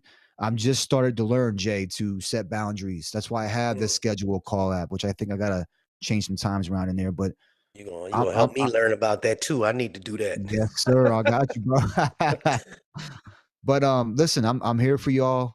It's whether OWCP related, there are resources for us to use outside of our union, outside of the grievance process, to try and hold management accountable. And in some rare incidences, our union accountable. Is it going to be hard to get some of these resources to help? No, but is it going to be hard to get some what's the word I'm looking for? Resolution? Sometimes it is, but that depends on a case to case situation, right? So you might have missed the timeline. There's nothing they can do about that. So we have to make sure timelines are met if you're filing an OSHA 11C, if you're going to NLRB for a union issue, for them not representing you in a fair and adequate way. There's a lot of stuff that are there for us to do. And again, I'm neither anti or pro union, right? But I am for doing the right thing. I am for having integrity. Structure, discipline, and accountability is what the foundations of Fed Up is all about. And we need to hold ourselves accountable just as much as we held others accountable. And that's, if I can help in any way that I can, I will. And I was just on a show earlier this morning, Jay. I was telling you, shout out to Richie Ray. I was in the hot house with Richie Ray. I was a guest with Bill Kriebel. They're both respectfully running for region. Richie Ray is running for Region 15 MBA. Michelle, up in your area, check him out. Check his mission and statement, his agenda out. And also Bill Kriebel's in my region, Region 12. He's running for National Business Agent. These are two people stepping up to the plate, making change that I was talking about earlier. Are they most experienced? No, but neither were the other MBAs who are currently in there, who are kneeling down and kissing the fucking ring, right? So there was growing pains with them initially. But would you rather have the same bullshit we got going on now, or have new leadership in there who has the structure, discipline, accountability, and integrity, who's going to concentrate on education and training? Got a little off track there, but my whole thing of it is CLC's coming. They're making changes. They want to make change. There's movements out here making change. And this is exactly what I want to help every individual person. When your union's failing you, when an agency is failing you, when the Department of Labor OWCP issue arises and you need help or clarification, give me a call, please. I will help you to the fullest extent possible that I can. And if I cannot help you, I will get you to the right person that will help you. But again, it's on a case-by-case basis. If you wait and procrastinate, then you decide to finally take action, it may be too late. I don't know if you want to talk about that toolkit, Jay, but Let's talk, baby. Let's talk. Actually, we'll get to that toolkit in a second, man. Yeah. We were gonna piggyback off of what you said. Shoot. What's your one piece of advice while people are listening right now? One piece of advice you'd give union members who want to see real change, but feel overwhelmed by the challenges that they're gonna continue. I mean, it's I hear they're what gonna you're saying, Jay. continue Jay, to embrace. The word you're looking for is they feel like they're going to get blackballed. And it's the honest to God truth. If they're going to stand up and speak up against the establishment, that's what fucking happens. You get blackballed. But those people I just mentioned, like Bill Kriebel, my region, who's running, he's a Bethlehem president at the Bethlehem branch at 254, I believe it is. He's running for national business agent against the current establishment. He applied to Leadership Academy. He's getting blackballed. He won't go in there. You know why? Because the powers that be, the establishment controls who goes there. So that's just one rare example. Another rare example is they just spoke at a branch, a couple nights ago in Atlantic City. Well, that same branch that had them in there, other branches around that same branch were all over that president who let them come down there to speak. Froze up, or did I freeze up? Yeah, you froze up, bro. Oh, that was him. Y'all can still hear me? I can hear you, brother. I got you. There you go. There it is. So was that me or you? Can you hear me? Yeah, I can hear you. So there's another president. There are other presidents from different branches around this branch in Atlantic City. We're giving this president shit for allowing the CLC to come down there and talk. More importantly, Bill Kriebel, who's representing or running for national business agent in Region 12. So there's also things where other presidents threaten other presidents in a non-direct way, in an indirect way. Hey, you better vote this TA. You better tell your members to vote yes to this TA. This shit literally happens. So what my point of saying this is, fear of being blackballed, fear of being ignored, fear of not getting the help. This is why presidents are scared to speak up. Now, I will say this: what's more important, continuing on the road that we're on, or taking a stand knowing that you may catch some backlash for standing up and doing the right thing? Because at the end of the day, as a local branch president, national leadership don't fucking matter at this point. As a president, you have a responsibility to your people in that membership in your branch. You do what's right for your people, even if it's going against the establishment. And that comes down to leadership, one-on-one right there. I'm not saying it's not a negative thing. It's not a positive thing. It's just, it's facts. Sometimes we got to do uncomfortable things to get the solutions and remedies that we need and want. Sometimes we got to step out our comfort zone. Sometimes we got to take risks. And I'll do honesty, to me, it's not a risk. It's just, if I was the president of whatever branch, I would do for my people whatever The that right I thing. had to do. They're right. I would do right for it. Whatever's in their best interest. Just like I said, we all have a responsibility to ourselves, Jay. Well, presidents have a responsibility to their members. So don't feel scared. Seek out other presidents who are standing up and doing the same thing that you want to do. Have a conversation about them. Hey, how you doing this? They'll probably tell you, well, I just did it because I didn't give a fuck and I'm doing what's right for my people. But if you need that extra,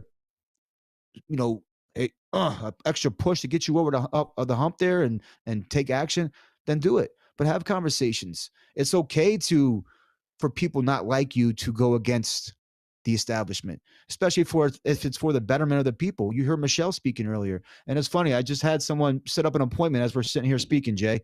Mm-hmm. It's going to start happening, but And I'm glad she did that. Y'all see that? The man yes, just showed you that he's got an appointment thing. So don't yeah, sit here and y'all, oh, I don't know what to do. He's telling you he's accepting appointments. yeah. So I mean, I'm reading her comments as I'm doing a lot of different video screens here. Uh, But um but does that make sense, Jay? You got it. Just like Michelle spoke up, our presidents need to speak up just like she did. she's worried about, well, she's not worried about being blackballed. She said she was blackballed. But Uh-huh. blacklisted means nothing so long as you know inside you're doing the right thing. And enough Yeah. people will say, yo, why you blacklist this lady, man? Why you blacklist? She's doing the right thing. Oh, because she didn't align with your beliefs? Get the fuck out of here. Excuse my French, but they should know that if you're doing the right thing and the people agree with it, then maybe it's not her. Maybe it's you. And that's what the problem is. A lot of the presidents, a lot of the vice presidents, where a lot of people hate me, they're complacent. And I say it all the time. Complacency is the enemy of progress. And they just kind of sit there and they just, they happy where they're at and they don't want to engage. No, you know what? We should let them fight at the top. Yeah. No, while the people down in your locals are suffering. So when you have a fighter, they're considered a problem. What? Mhm. Come on now. I know we got one, my local, that came down from believe the person was from New York. And management that person works at, I'm not going to put their information out. The Right. managers and the postmasters at that specific station that the person works at, terrified, came down as a shop steward from up north to my area and fucking said, my job is to write papers. That's it. My job is to come in here and write shit up. I come in here, deliver mail, write shit up. I don't care about nothing else. I write shit up. And just turn that place upside down within 3 months. And I love it because that's what they need in every freaking branch, every station. They need the pit bulls to go in Mhm. there and say, you know what? I'm here for you. Because then it'll start making everybody feel like they are acknowledged and welcome. Hey, man, you know what? I, Yeah. I don't know nothing about Engaged. this, but you know what? I got somebody in my other place that might be able to steer you in the right direction. The networking, because we Yeah. all have somebody that knows something, you know. Mhm. Um, there's just not enough of that, like you said. The ones that won't Right. write a statement. Say, hey man, I need a statement. There. You saw that manager screaming at me? No, I ain't seen nothing. Master said I was blind today. The fuck out of you saw it. You was right there next to me. Oh no, I was on the phone. Bitch, we were Yeah. having a conversation. No, no, no, it wasn't me. What? Come on, man. But that's And how they're it the same is. one, but they're the same ones that are going to cry when the shit happens to them and they tell them, no, I'm not writing you a statement. Exactly. Exactly. So So, yeah, Island said run for president. Oh, they loving you right now. yeah, I Y'all love appreciate it, him. Go, guys. go listen to his podcast. I can't be president, man. I don't do politics. They don't want me in that. No. James Henry's the truth. Oh man. I And his appreciate the love. podcast is right there behind. You see? He's writing this. I'm pointing like y'all can see it. Fed Up Podcast. I So can't when see it y'all here. are when it's right Oh, behind you, yeah, it's right over your shoulder. Um, so that side on your shit on your right. I'm looking around like, oh, yo, over right there. there. Yeah. So underneath the CLC cat. Yeah. So y'all listen to that. Y'all going and loading your trucks in the morning. Listen. Get Yeah. educated. All right. Get educated. But you were talking about the OWCP. So people, Yes, sir. if you've never had this issue before, just wait, hold my beer. Somebody gonna get hurt. Fucking hold my beer. It's gonna happen. You're gonna hurt yourself pulling the BMC as a mail handler. Oof. You're gonna fall out of goddamn truck if you're a truck driver. God damn it, a clerk is gonna pick up a tray of mail, it's gonna fall in your foot. You're gonna need this information. So go ahead, talk to me. Well, I'm putting together a basic toolkit. I just gotta wait for the design to come up and put the branding on it and call it a day. But it's going to include what are the 5 basic elements of a claim, which are timely filed, civil employee, fact of injury, performance of duty, and causal relationship. Now, I don't know. Listen, I could talk forever with this, so I'll try to consolidate as much as possible. When you get injured on a job, you're working, you're clocked in. You are a civil employee. So as long as you are working on the job and you got hurt, check. Right? That's done. Timely filed. You have 3 years to file a CA1 or a CA2. I'll get into that shortly, but file your claim right away. Checked off. So number 1 and number 2 are checked off. Fact of injury. There are 2 parts to proving a fact of injury, factual and medical, right? You must establish that you experienced the accident. That comes from writing a employee statement, right? Obviously, you were clocked in when it happened. I want to get into some tips to do just that, to put into your employee statement. But this includes an employee statement which details the time, the place, the manner alleged that you got injured. I say alleged, even though it's factual that you got hurt on a job, because they still got to approve you, right? Uh, and you can also include witness statements in that outside of the workplace or the workroom floor. Oh shit, I don't think people knew that. Well, and we'll get into that. But the medical, we can't do that. Obviously, the second part of the fact of injury that comes from a qualified physician. They got to establish a medical condition, diagnose in connection with the accident, incident, or exposure. You just want dark, Jay. The diagnosis. Can you hear me still? I got you, Jay. Yes, sir. Yes, All sir. right, got you. Was I still talking when being heard? Yeah, absolutely. All right. So basically, the diagnosis should include from a qualified physician an ICD-10 code that is the nature of diagnosis of your injury. So the treating physician should focus on the disability caused by pain and correlated with the accepted condition. I don't expect you guys to remember that. You can read this all when I get this out there. All you got to remember is the medical component, which is the second part. There's 2 parts to a fact of injury: factual, which is your employee statement, and then the medical, which is the qualified physician's report of said injury when it happened. Uh, Number 4 is performance of duty. In order to establish that a claimed injury occurred, right, in the performance of duty, the employee must establish a couple of things. You got to be in the course of employment.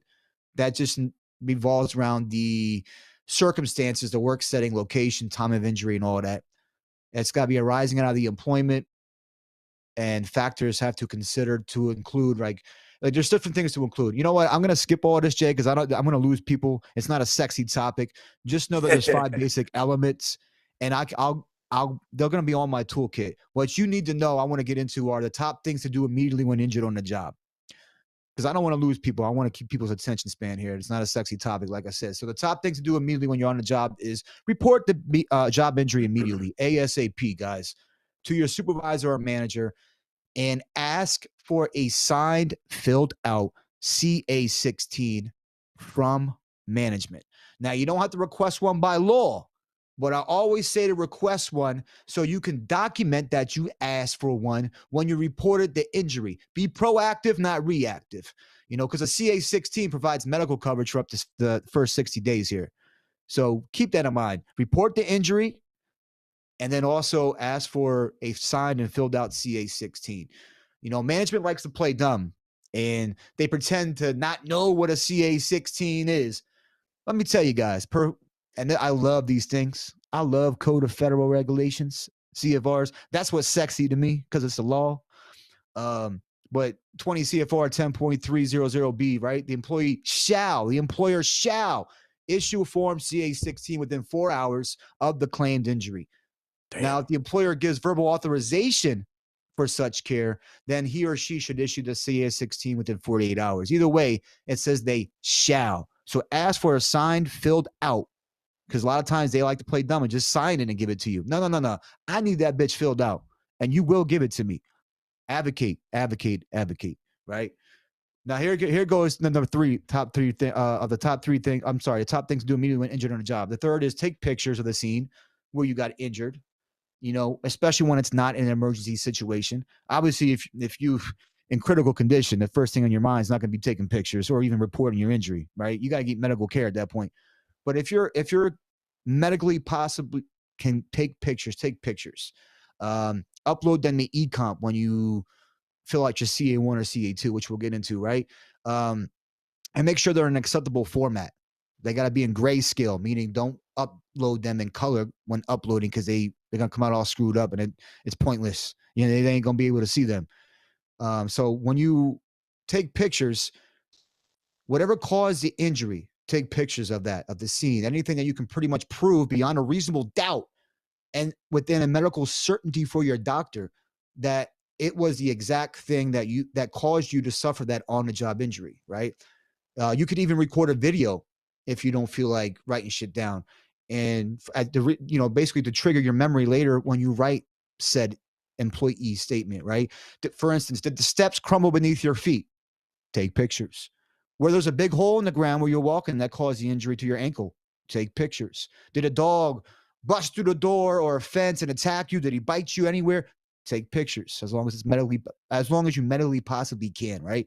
Was the sidewalk uneven? Take pictures. Car accident, animal, bug bite. Take pictures. You see where I'm going with this? Right. Take pictures. Need the visual. You need that visual, both for the employee statement and for proof to make your case stronger. Witness statements is number 4. Look around for anyone that might be able to provide a witness statement for you who witnessed the injury occur. And if you don't see a person out there, this is where your investigatory skills come into play, Jay.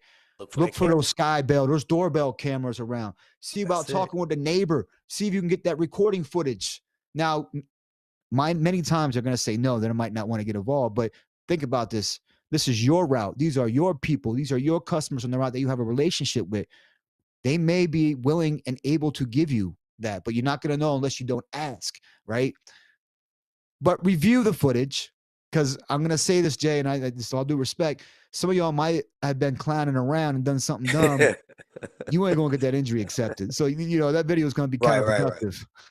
Right. But again, the more info and detail you are and more details that you have, the better chance of getting an accepted, approved claim right out the gate.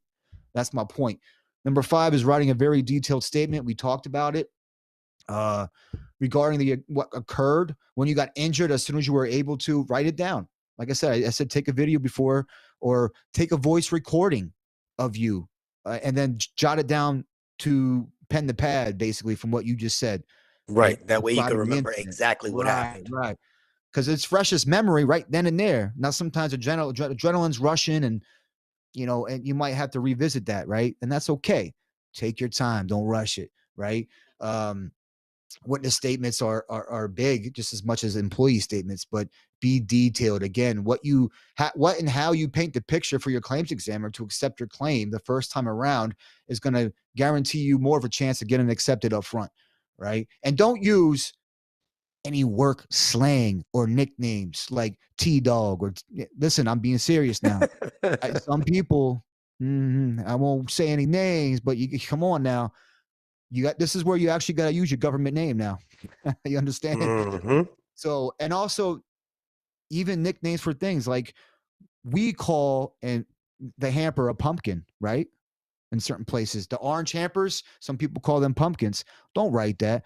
Write the hamper that we Right. were pushing because Orange. a Yeah. claims examiner is Orange. gonna be like, "Oh, you're trick or treating, motherfucker. What's going on here? Pumpkin?" Yeah, exactly. Right. Yeah. So stay away from slang and nicknames and pay attention to punctuation, as both of these can be a difference in in getting your claim approved. Uh, for instance, where you put a comma, because if you think about it, where you put that comma is how someone reads it. You understand? Right. So pay attention to detail where you put the punctuation.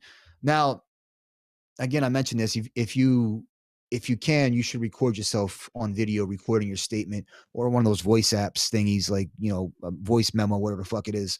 But do that because it'll come in handy later. Number 6 is contact your local national union shop steward or OWCP representative and let them know what happened. Even if you have a feeling that they're not going to help you, do it. Do it because documentation is everything. Hey, I reported this to the union. They didn't do shit with it. Do it. Documentation is everything. And then file and submit your on the job injury as soon as medically possible on ECOM, which is the Employees Compensation Operation Management Portal, as soon as you can. There's a link that I have on my toolkit here, but for traumatic injuries, again, you file a CA1. For occupational disease claims, you file a CA2. I'm going to get into what those are, but what not to do, Jay, when injured on the job. You want me to go through these, or you want to guess a few of them? Because it's pretty common sense to me. What? Not report it. Yeah, don't wait to report your injury to the supervisor. Right. Not report Um, it. Don't continue working if you're in pain. Don't yes, allow go. them to sit there and tell you you gotta finish your day. No, the fuck No. I don't. And by the No. way, if you get hurt on the job, you're supposed to get paid for that full day. If you have an extra piece to do, you should be getting paid that extra piece with your original 8 hours. So please keep that in mind. And that's why when we get injured on a job and you file for continuation of pay, and I know I'm opening up another can of worms here, but that's just a continuation of pay, COP. That means you get paid for up to 45 calendar days, right? Mhm. So your pay is not interrupted, all right? So there's a reason why the USPS has a 3-day waiting period. I just mentioned that data. You get injured, the date of the injury, the date of that injury that happened. If I injured 8 o'clock, guess what? I get paid that whole day. I get paid at 3 p.m. I'm still getting paid that whole day. Okay. Doesn't matter, but that day does not count towards your 3-day waiting period. The 3-day waiting period starts the day after the date of injury. Um, but That's don't why they wait. talk about that 45. Yeah, hit me with a BMC. I'm gonna get that 45. I need See? 40. Yeah, that's the Yeah. whole joke behind it. Yeah. But do not wait to ask your supervisor for a signed and filled out CA16 form, right? Again, they'll play dumb. No, I need that and I want that signed and filled out. I need it today. I need it now. Right? You shall give this to me within 4 hours or Mm. 48 hours with verbal authorization. But do not wait to seek medical treatment. Right? Oof. Everything I just mentioned, if you can medically do it, do it. Some people can't because their adrenaline's going. That's okay. Get that medical treatment. Don't let management bully you or tell you, nah, you got to finish this. No, I'm going. Lock the truck, lock the mail in the truck, call them, be like, I'm leaving the key here, or you can come pick the key up, what you want me to do, but I'm going to the hospital. If you need to go, you go. Because at the end of the day, they don't give a shit about you. You got to take care of Mm. yourself, right?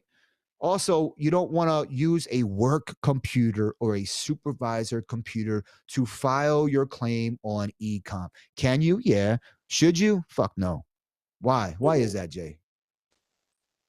They can go back in the history and read the cookies, right?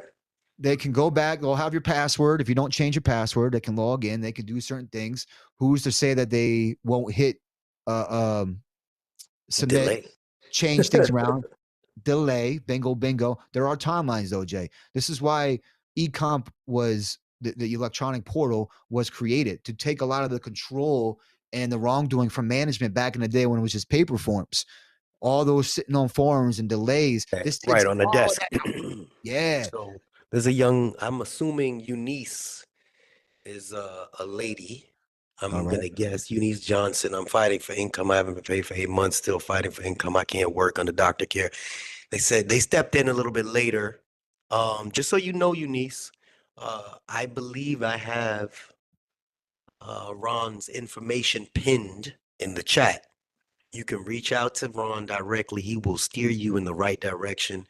But you got to take the first step in order to, at least get some know-how. At least know what you did wrong, what you did right, where you can go, how you Yeah. can rectify your situation. All right. Eunice, fighting for income, blah, blah, blah. So like I said, there's other people that just kind of float into the chat. Yeah, So I no just worries, wanted to man. make sure that they can see what's going on. Um Ecom But is amazing. you But want me to you want me to stop, or you want me to continue with the what not to do when injured on the job? yeah, go for it. All right. So again, don't use a work computer or supervisor computer to file your claim on ecomp. Number 5, do not rush to write your employee statement. Even if it's a minor injury, take your time, review it, make any changes if necessary before submitting it. Okay. Because this is crucial. Your employee statement, they will pick that shit apart like a fine tooth comb. Um, Again, language is everything, right? Mm, The way you explain something may not be the way someone interprets it. So yeah, keep that in mind, and have someone else read it that you trust, right? Sometimes more another set of pair of eyes is needed. They may be able to see something that you maybe missed, right? You rereading it and reviewing it also helps, but don't rush it, right? Number 6, don't wait to call your local or national union representation and or OWCP representative. Keep them updated. If you got some good ones, that's good. But if you don't, you documented that you let them know and nothing was happened. This will come up later should an obstacle occur when you feel and the union actually did nothing for you. There's steps that you can do. Now, whether they're fulfilled, hey, just like our agency, we got leaders that are complacent. Well, other agencies, they have people that are complacent too. So I can't promise you it's going to go anywhere, but I can promise you we can take the steps needed to get your situation resolved. I hate to say that. That's what's wrong with the system, Jay. Too many complacent people, too many people, not enough jobs, even, right? Claims examiners are overburdened. They're closing down certain regional offices. So now an already overburdened stacked desk of a claims examiner's claims they got to go through just doubled because of closing down a region or two or three. This been happening, and it is happening still. But number 7, do not wait to file your claim on ecom. Get that shit filed right away. I'll get into some of those timelines in a minute here, real quick. But that's number 7. Number 8, do not forget to vet the physician that you go to after your initial encounter for treatment, especially if referred to a specialist for your injury. Got all to right, have it wait. vetted. So wait. I believe Island said, Mm-hmm. I didn't want to get into it while you were talking earlier, but I'm gonna go back to what she said. Shoot. Shit, I lost it. She asked something about doctors. Why do you have to go to one? Damn, I done lost it. There's like 6,000 I've messages been here. feeling like you're going to ask, why do you have to go to a postal doctor? Why are there limited doctors Okay. that take OWCP? That's what she wrote. Because it's hard for them.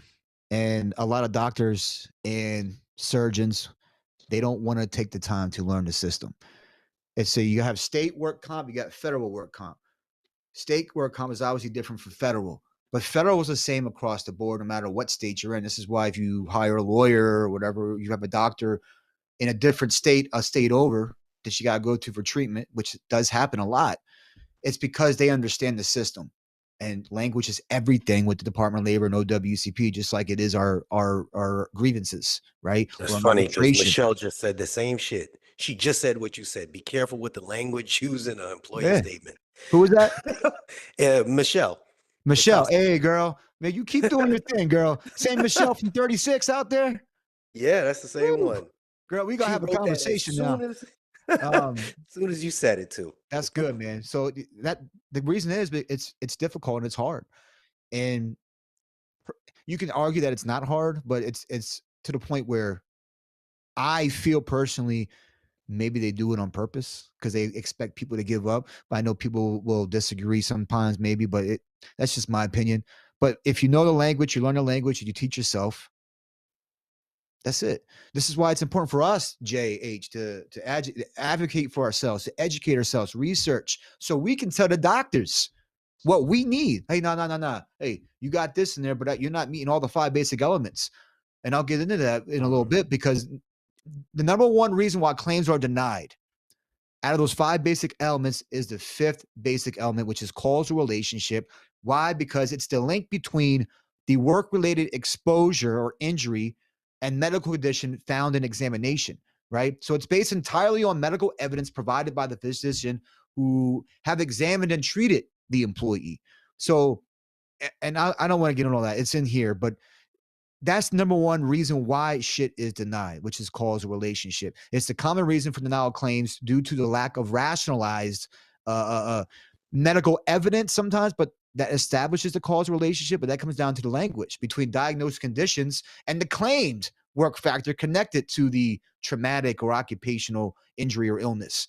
So, language. God bless you, Michelle. You know what's up, man. Where am I at here? Number 9, don't forget to check the box for your claim for continuation of pay, your COP. I believe that's in section 15 of the CA1, if I'm not mistaken, off the top of my head. Yep, but section 15 of the CA1. And remember, your CA1 has to be submitted within 30 days. And medical evidence supporting your disability, it has to be given to the employing agency within 10 days, right, to be eligible for COP. Now, I'm going to get into this a little bit. I'll wait. So just keep those things in mind. I don't want to get too much information. And number 10, do not forget to get a CA-17 from your supervisor, which is a duty status report with their portion, side A, I believe it is, left side, filled out upon going to any evaluation or re-evaluation with your treating physician. Now, my tip is this: when you first get this CA-17 filled out before you take it to your doctor and you get it from management, it's filled out, make like 10 or 12 copies of that bitch and keep them. Why? Because every time you go back and get reevaluated, you got to turn in a CA-17. You think they're going to keep filling that shit out for you? No. So be proactive, not reactive. Make the copy, because all it is a job description. You do this, you push this, you lift that much. It's your job responsibilities and duties in a nutshell. Mm-hmm. You take that to the doctor, and then the doctor fills out side B on the right side, what you can and can't do, your limitations. That's what the CA-17 is for. So every time you go get reevaluated, you have management side already filled out. Make a copy, make many copies. Otherwise, you'll be relying on management to fill that out every single time. And we all know how management likes to wait and not do anything and fuck us. So don't do that to yourself. Don't do it. Don't do it, JH. Be proactive, not reactive. Yes, sir. And again, I'm trying to make this engaging here. I know it's not a sexy topic, y'all. It's really not. But know the difference between a CA1 or CA2. You know what I'm saying? A CA1, it's a notice of a traumatic injury or claim for continuation of pay or compensation, right? So the easy answer: any injury occurring during a single work shift. One work shift. One. I slipped in the ice. I fell. I hurt my shoulder. That's a CA1. Okay. Now, Code of Federal Regulation defines it as in 20 CFR 10.5 EE. Again, you don't need this, but it's good to know. As a wound or other condition of the body caused by external force, including stress or strain. The injury must be identifiable as to the time, place of occurrence, and member or function of the body affected, and must be caused by a specific event or incident or series of events or incidents during a single day or work shift. That's why I said the easy answer: one, right? One, it's an injury that occurred during one work shift. Now, what are some examples? Again, slip, trip, or fall. Heat exhaustion. We all know how they like to make up and fabricate these fucking heat trainings, right? Keep that in mind, y'all. CA1, vehicle accidents, and again, animal or bug bites. Those are your top two things: car accidents and dog bites, as far as third-party injuries as well. And also, here's a timeline: 3 years from the date of injury to file for a work injury claim. 3 years, y'all. 3 years. So, damn. but you don't want to wait. Even though you have 3 years, don't procrastinate. Sooner the better, because then you don't have Mm-hmm. to go back in time. You don't have to remember what happened. Yes, sir. Just say, And you'll oh lose man, I remember when benefits. this hurt. Yeah, I remember. Oh yeah, my back. I remember when I slipped down the stairs. But yeah, what day was that? Yes, sir. Shit, I don't know. What month was it? It was around. It had to be January. Yeah, so you put yourself in a situation where you can't Mm-hmm. really get your story straight unless you recorded Exactly. it. But Exactly. yeah, the There's sooner the better. there's a I'll share that story later, but um it's just 3 years. You want to get it in as soon as possible. When do we always say to report your injury? Now, right ASAP. away. When I got injured, because you don't want to lose out on benefits like your continuation of pay. You don't want to miss any deadlines yourself. So, and here's the big thing: you are eligible for a CA-16, but only as long as the injury is reported within 7 days from the date of injury occurring. Day 8, you're shit out of luck. Your ass out. That's it. You don't get one. So within 7 days. That's why I always say when you get injured, report it right away. And if you heard me earlier, that's why I say you demand, not ask, you demand you want a signed and filled out CA-16. This way you're completely missing that 7-day timeline or the deadline. You want it right away. And it says in the law, the employer shall give it within 4 hours or 48 hours with verbal authorization. Again, Oh. this is all information that Ooh. you guys can put in grievances. Think about it. Oof. Put in with grievances. Now, when it goes to arbitration, they may or may not, look at that, but it's still in there. Fuck it. Hold management accountable. Put their feet to the fire even more. Burn them motherfuckers. That's all I say. But, and here's the last thing for CA1. Continuation of pay it's COP, right? It's payable for a traumatic injury as long as the claim for COP is filed within 30 days of the injury on the claim for the form. So let me say that CA-16 is what? 7 days. But the continuation of pay for traumatic injury, you're only going to get that as long as the CA1, right? It was reported within 30 days of the CA1 form being filed and submitted. So this is a lot to take in. I don't expect anyone to intake this. JH, if you want, you can take this and send this out to people, post it up. I'm gonna chop it up, baby. I'm gonna chop the video up, and Yeah, we man. gonna make it happen. But the best way for anybody that's going through this, like I said before, is keep Ron's number, his information in your back pocket. Me personally, I have on my phone, I text myself. I have Yes, sir. messages from 2017 still in my phone, so I remember. So I go through, and if there's something that I need, I'll go through. Okay, I know I got somebody's number regarding this, and it's in there. Y'all need to stash I just the got another one, Jay. there it is. Yeah. The Fed Up podcast and the email so that you have this information readily available to you. Yes, So sir. if you have information that's being shared, regardless of whether or not you need it today, shit, the world changing. We might have an earthquake tomorrow and all the damn sidewalks is messed up. They're gonna say, well, as long as you can still deliver mail, you know, they had y'all delivering through the fucking COVID. Let's be Yeah. real. Yeah. So somebody gonna get hurt. People was dying. So you just Mm-hmm. never know. And there's an Yes, sir. individual on here right now saying, hey, let me give you the tools necessary. Yes, Why sir. not? Why not? But I'm just a truck driver, so what do I know? Truck drivers get hurt too, bro. I seen it, man. Man, He I said, got a I got a truck driver that hit. I don't even want to talk.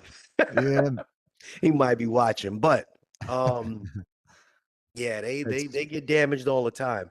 It was a dock plate that fell back. Those metal dock plates that they got to lift up for the trucks, and yes, sir. I don't know. He was, the post office is screwed up, so he had to No, really? physically pick it up with his own hands, and the shit came back and it popped him on his shin. Man, Mm, dude went down. He had a big contusion on his leg. And I think he was out. He's probably been out for almost, I want to say 11 months so far yeah, because it damn near broke it. It damn near broke his shin. yeah. But stuff like that Shit, happens on a consistent basis. People shit get is real hurt. in the field, Jay. People get hurt. Um, I know we touched on a lot of topics here, man. One of the good topics that um I liked was the fact that people needed to understand that the change starts with you, and Yes, you sir. have to understand that in order for anything to move, you'll have to put your best foot forward. Yes, sir. I've said it before, I'll say it again. We could talk about it, but y'all have to do the footwork to be about it. When you said that one statement about somebody writing a statement for you, just in general, you want to Mm-hmm. file a EEO on somebody, or you want to, write up a grievance, but nobody wants to write a statement. Just a couple words. When that could change the scope, because nobody, let's say you got a manager that's been unchecked for years, and now they say, oh, well, nobody gonna write me up. I know this person's gonna talk, but the rest of them ain't gonna say nothing. What happens when they got one person that came forward and they got 5 statements? Oh shit, now they have to listen. It's Mm-hmm. no longer your word against theirs, it's your word against a group. So y'all got to come together. Yep. Yep. Absolutely. I don't know how to say it and make it sound good, but enough with the bullshit whining, thinking like shit is gonna be peachy and clean and Nah. everybody's gonna be happy unless you put your best foot forward. I am flying to where the hell am I flying to? Washington, D.C. to go march with the carriers, because I feel like it's a cause. It's a cause that needs to be done. That's not my area. I'm not a carrier, but I believe that the ones that actually show up there are Mm-hmm. the ones that want the change. It's a Mm-hmm. Sunday. I'm gonna make the sacrifice and I'm gonna go freeze my ass off, but I'm gonna make it happen. But I'm trying to lead by example, and I'm hoping I see a bunch of people show up there. Mm-hmm. Because if I want the change for you, who the fuck am I? That doesn't affect my pay. It does affect your pay. It does affect your voice. Y'all should step up. Mm-hmm. Again, Ron can have his podcast, Jay can have his video things. Everybody could talk the good talk. Now it's time to walk. It's Mm-hmm. time. Y'all finally came together for the bullshit with the pay. Just like you said. They came and they checked the box. Oh yeah, fuck that goddamn TA. Now what? Mm-hmm. Now what? He's Now we gonna keep come moving back and give you forward. more bullshit. Yeah. But yeah, man, I Listen. want you to All right. talk about it a little bit before we cash out. We going on a 2 hour mark in about 15 minutes. Woo. Well, I'll finish this joint up right quick, and I'll be quick with it. CA2 is just. I want y'all to remember it's an occupational disease, whereas CA1 is a traumatic injury. So, real quickly, CA2, easy answer. What is it? Injuries occurring over more than 2 work shifts. So CA1, one day, one injury that occurred over the course of 1 work shift. CA2 occurring over more than two or more than work shifts, right? Two Mm-hmm. plus work shifts, right? Example, arthritis, repetitive Mm, use injuries such as carpal tunnel, plantar fasciitis, aggravation or acceleration of a pre-existing condition such as, let's say, degenerative disc disease. All right.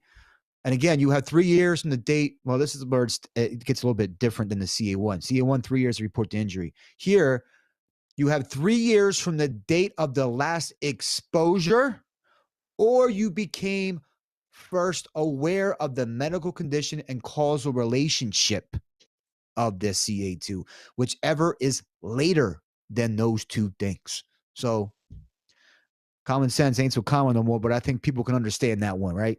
mm, Right. mm. So, but then, and here's another thing: you are not eligible for a CA16 with the CA2, whereas with the CA1 you are. Okay, that's just the rules. You look at me right now, Jay. Like, wait a minute, that's not my rule. That's the rule within the law, brother. So I'm hoping everybody here, they start veering off. They're like, oh no, I gotta go make a sandwich. Listen, y'all need to pay attention. I'm watching the analytics on one screen, I'm watching the comments on the other, and I'm watching us here. Um, y'all need to store this information, because if and when You need to know where to go. You need to know where to go. Yes, sir. Oh, am I freezing up? You're frozen, but we can hear you. At you. Oh, Is it's that me. my You where good are you now, can brother? You good? okay. I think that everybody needs to understand that there's no unity. There's no unity unless y'all want to be unified. I'm talking to a carrier craft. My craft don't want to come and talk to me, but we're gonna bring everybody together. No, they talk to me. Um, the whole concept of people getting injured is not if, it's when. If you in this for the long run, even if you freaking twist your finger, you deserve to get fucking worked on. Mm-hmm. This is I can't go back in the comments, but somebody had a surgery on their finger because shit happens. You slam your finger in a damn. I saw somebody slam their finger in what the hell's that thing called? The BMC. Oh, The damn. Yeah. Uh-oh. so is that me or you? I'm good on my I end. think You're good too. connection says your connection is good. All right, cool. Uh, They slammed their finger and they got the whole shit slammed in there, and oh man, and I don't want to say nothing. What? No, I don't say nothing. I don't want to get in trouble. Man, you better go to the hospital. Your damn finger damn near hanging off. But they yeah. fostered in this culture of fear. So people are scared Mm-hmm. to report. And then there's so much misinformation on what form to fill out. Yep. You blessing us with knowledge. And that's why I say people gotta store the information. Yes, sir. Store this information. If the man is saying, hey, stick me in your back pocket, use me when you need me, then that's what y'all need to do. You Yeah. need to be able to reach out. And it's not just for OWCP. The man is saying he will help. If you want to change that culture, if you want to foster in a better environment for your own your locals. Hey, you got two people that are like-minded, you need to be able to bring something to the table because it's not just you two. It's just you two that are spoken to each other. Mm. Man, I could go on for days, brother. But I hear this you. is your world. I got to keep shutting. I got this is your It's, world. It's your it's all, world, nah, man. It's your show, man. I'll be it's your leaving. world. But listen, it's like I said, not eligible for a CA-16 on a CA-2. But not only are you not eligible for a CA-16, continuation of pay (COP) is not payable for an occupational disease. So not only do you not get a CA-16, COP is not payable for an occupational disease, whereas the CA-1 they both are given. So keep that in mind. You good with that, Jay? Yes, sir. All right, there you are. So that wraps that the CA-1 and CA-2. What the difference is? Know the difference. Now I think this is the best one out of all the knowledge and information that I've given on this forum, and I didn't go through it all because it's long and extensive. I just gave you the fucking meat and potatoes of this because we be here all night. But this number one thing here that I think is important: if you have trouble, and I know that lady, I think it was Michelle, you said, mentioned about Yes. finding or someone mentioned, why is it hard to find somebody who takes But OWCP? that was Island. Yeah. Okay. So in this free basic toolkit, I also include, if you have trouble finding a doctor that accepts federal workers' compensation, I give you a tool, basic tool, basically to help you vet a provider who, if they accept OWCP or not, it gives you a better feel, a better vibe. This is what we do. This is what we recommend in vetting a medical provider to see they both know and understand federal work comp. Because a lot of the times, like, yeah, we take work comp, not understanding it's federal, not fucking state. And then you get there and then you can create more obstacles for yourself because you didn't do your due diligence. Mm. I'm sitting here right now telling you, you need to vet your OWs. You need to vet your treating physician to make sure they take federal work comp, not state, because you're going to cause a lot more obstacles for yourself. And you do not want to do that. There's already going to be enough obstacles for you to overcome. I hate to say it, but the shit's not black and white as easy as it should be. So this tool right here, very, very important. Tip number one for me to you all is when you call a provider, first ask them if they accept federal work comp. This is common sense to say the least, but always ask this question. first, because many providers just hear the words workers' comp, and again, they immediately associate that with state workers' comp, and you don't want to get into that mess. My second tip is, if the provider says they do accept federal work comp, then immediately ask them some easy questions they should know and answer. If they truly do understand and take federal work comp, then it should be easy for them to answer these questions. You understand? So if it's their billing office that handles paperwork, right, then ask to speak with them directly and ask some questions or these questions to them as well. And here are some of the questions follow with these answers. And some of this stuff is what we just covered earlier. For instance, here's number one. Are you registered with the Department of Labor as a recognized OWCP provider? If they answer yes, then proceed to the next question here, right? If they answer no, then I want you to understand you're proceeding with caution at this point.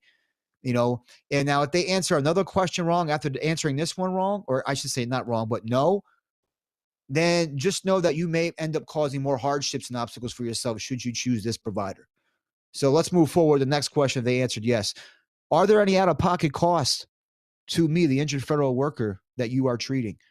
If they answer no, proceed to the next question. Again, common sense there. But if they say yes, or they don't know, or say that they may have to bill your personal insurance or, for anything, then that is immediate red flag. And perhaps they don't know how to bill properly. That may be the case. But that just translates to you're setting yourself up for more hardships, right? You're going to end up paying medical bills for treatment, and you may want to consider moving on to a different provider for care at that point. And again, now they answered yes, or I'm sorry, if they answered no to that question, not yes, that they don't charge anything to you. You don't pay any out of pocket being a injured federal worker. Then you say, do you charge for any medical narrative reports? Listen to me, people. Listen to me carefully. There's providers out there. There's people out there who paid the most that I seen, $2,500. If you're injured on a job, where are you getting $2,500 from? Now I had to pay. I forget what it was. I should know this, but I think it was like 1,700 or whatever it was. Or they tried to ask, but I'm going to share a little bit of knowledge for you also here. What I did was I secretly on 3-way call got my provider and I got my claims examiner on the same phone call, and they didn't know it till they knew it. And I said, explain this to me. Why am I out on work comp here? I'm injured and I got to pay for a narrative report. Well, they could send it. I put them on blast, the claims examiner. So what happened is they charged Department of Labor $300 for that medical narrative and got paid through it that way rather than me getting charged for that. So keep that tidbit in the back of your mind. There's no reason we should be paying for shit when we're out on the job. I went 5 months without pay, Jay. That's a long time, at least for this to me. But there's people out there who are on a year, 2 years, who without pay. Where are you getting this money from? Yeah, man. So what does this come back to, Jay? Advocating for yourself, just like I mentioned earlier. We can't be scared. This is your livelihood, people. Your family, if you got a family, is affected by this. No one wants to talk about how our spouse and our kids are affected by our work injury and the mistreatment from management or an unjust system going through OWCP and the Department of Labor for your work injury. It's deeper than what it appears, man. But I talked about charging for medical narrative reports. If they say no, proceed to the next question. But again, understand that if they don't answer no, that's a big red flag. That you're causing financial hardship at that point and more obstacles unwantedly, mind you, for yourself. Now, the next question, do you charge for any forms that you need to be filled out? Now, I want you guys to pay attention here again. If they answer no, feel free to proceed to the next question. But if they say yes, for whatever reason, again, that's a red flag. But perhaps they may not be educated on how to bill OWCP for each narrative report or for a form that's being filled out. But I want to remind you guys something here. I want to tell you guys, it is against the law for your doctor's office to charge you to complete forms related to your accepted OWCP claim. Let me say that again. It is against the law for your doctor's office to charge you to complete forms related to your accepted OWCP claim. But what happens when we don't educate ourselves? We pay the fucking bill. We pay the $10 to complete this form because we need it now. I don't know about you, but when I'm out 5 months, that $20, $10. Yeah, it means a lot. Need every nickel. That's me eating that day. You feel me? But you Two got to eggs. understand that and remind the Ten providers of that. $10. Um, 2 eggs. Man, it's just crazy, bro. But it's against the law. And there's different billing codes. And anybody in medical billing knows what those codes are. Don't let them play dumb. I'm sorry. Mm-hmm. They want money and it ain't right. They're trying to profit off of you being injured. It ain't right. Just like a lawyer trying to profit off you who go through and have a narrative reports. Again, I mentioned narrative reports earlier. What happens is a surgeon who does surgery on you, you think they're going to write a narrative report for you? No. Their office might do it, but the surgeon ain't going to do it. They might sign off on it because they need an MD signature. But some offices have what's called a medical, medical legal practice or medical legal billing office. They'll handle the narrative reports. And that's what I had to deal with when my surgeon had operated on my shoulder. But you got to advocate for yourself. Again, you got to educate. When you educate yourself, you're arming yourself with tools in your tool belt to use when you need to use them. Hold on. Whoop. Pause button, baby. I need this. This is how you going to do this. We got a problem? Okay, let me break this down. This is against the law. Now, the narrative report, again, advocate for yourself. Maybe do what I did. I'm not telling you to do or not do it, but my back was against the wall and I did what I had to do. And the claims examiner didn't like that I kind of took him by surprise, but guess what? They paid for it. Sometimes you got to take invasive action or, I don't want to say be deceitful, but you got to think outside the box to get the response, the results that you need for you or your family, man. And of course, some other questions. What is a CA-17? I said that earlier, a duty status report. And what side does the doctor fill out? Right? These are easy questions to ask because side A for the management, side B is for them. If they deal with federal work comp, that's an easy question. Easy all day. And again, if they don't know, that's a red flag. Proceed with caution. Now, the biggest ones that you guys should know by now, what is a CA1? What is a CA2? Should be easy questions for them if they take work comp because it's medical terms, traumatic work injury, occupational health, disease. But and I just want to tell people, listen, these tips and questions provided are based on my personal experiences as an injured federal employee and insights from others across the nation, right? They're intended to help you gauge a provider's knowledge and acceptance of federal work comp and your comfort level. But it should not be, I should say, considered a definitive method for vetting providers, right? Even if a provider answers all these questions to your satisfaction, it may not fully reflect their practices. What do I mean by that? Well, it doesn't take into account variables such as the timeliness of completing forms, the quality of customer service, the office cleanliness or professionalism, or billing efficiency, factors that can only be assessed in person as a patient, and unfortunately, you got to use your best judgment when selecting a provider to ensure your comfort and care is met. So again, even with all these tools I just gave you, if your intuition is telling you, yeah, there's something off, listen to your gut. Then Listen to there's your something gut. off. Yeah. Something's off. And if you go there for your first initial visit, for your first initial examination, if it's not clean, that might be a personal choice at that point. But take notice how you interact with people. Take notice of when you ask, hey, I need this form filled out. Can you fill this out? You may have asked the questions on the phone. They said all the right things, but when you get there, it may be different. They may be acting differently totally than what they just told you on the phone. So you got to pay attention to these things. That's why he said these are tools to help you gauge the efficiency and the just know-how of these providers. Sometimes you got to go there, and sometimes then it's like a light bulb goes off like, yeah, this ain't for me. Too many red flags.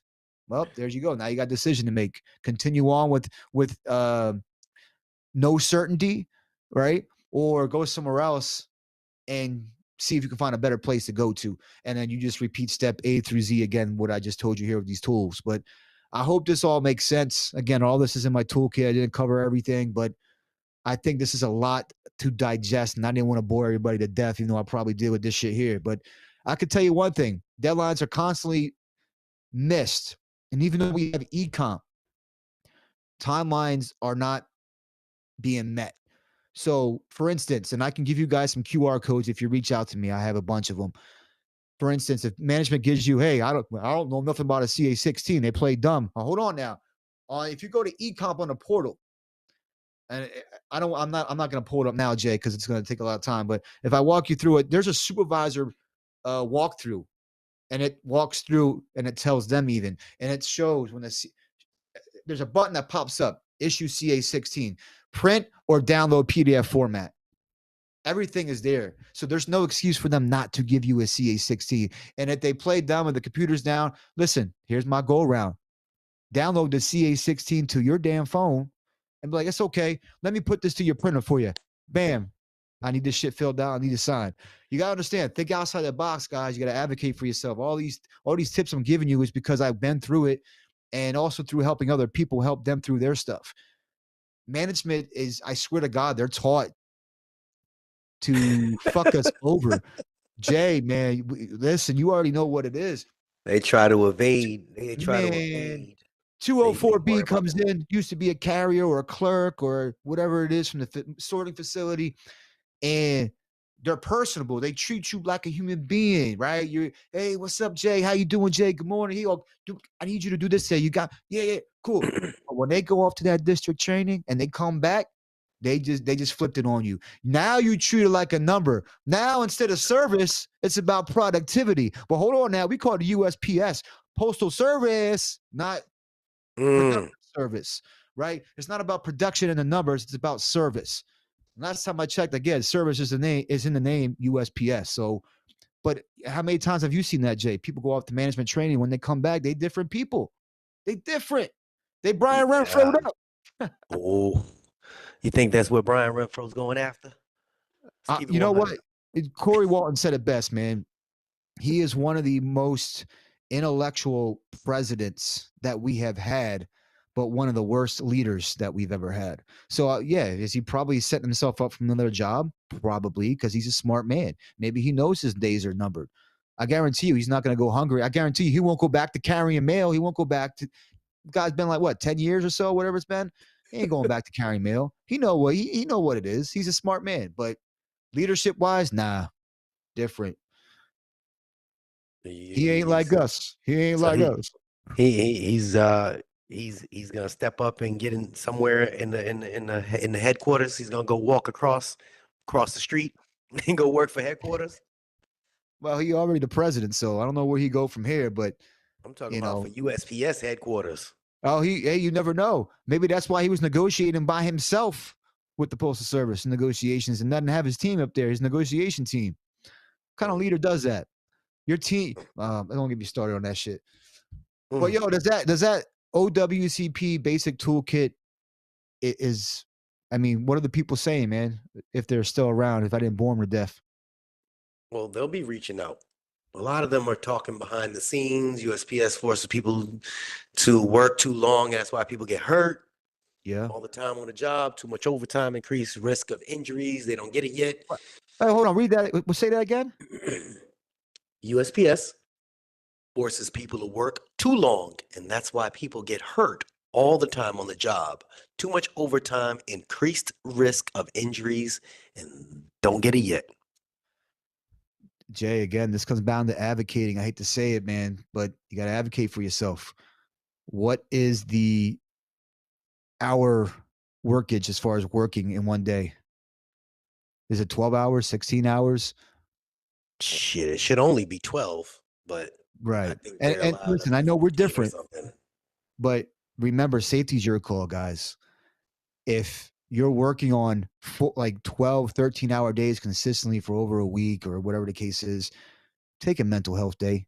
Use the 800 the number system. Call in, call off. Get yourself an R&R. Turn your damn phone off. Now, if you're all partying, I don't want to hear your shit. Right? That's that crybaby shit. Stop it. You created that problem, not the post office. But take the mental health day if you need it. Also, safety's your call. We're out delivering in the dark. Listen, there's no reason why carriers.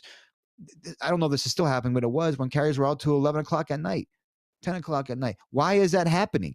And then you get injured. You think they're going to give a fuck about you? No, you were working unsafe, they're going to say, because you didn't have your headlamp. I did a video These about things that. happen. These are real life situations that actually happen, that have happened. So Again, you guys gotta advocate for yourselves, man. If you feel unsafe, safety is your call. It ain't their call. Your call. Just be sure to fill out that form. I forget what it is at the top of my head. Is it the 1767 Yep. safety and work hazard forms? Yes, Right. sir. Fill that It's a out. work hazard to be Now, working that late at night. Yeah. right. Now hear me. You can't just put because it was dark out. Put down the time. It was dark out. I couldn't see. Put down the safety risk and hazards that you are dealing with. Put that in there. Bring the mail back and give them that shit filled out. And then, you got to fill it out of the office, obviously. But if you're smart, again, you'd have some things with you You on the you keep phone. you We'll keep them. keep them. Keep them with You can you. film out right there. This way, you're avoiding all that discussion and that back and forth banter. Yo, here it is. Blah blah blah. Deuces. I'm going home. It's that simple. And people right now, if we were on video and you all saw me and I saw you, I know I'd be getting looks right now, but it really is that simple. Don't engage. Don't engage. They want you to engage, man. Safety is your call, man. And honestly, your union safety and health director should have stuff for you on that. I'm not going to get into safety and health directors in general. That's for another time, Jay. But again, leaders are complacent. Why do we have to rely on each other to get shit done? We are the source of information, the rank and file right now.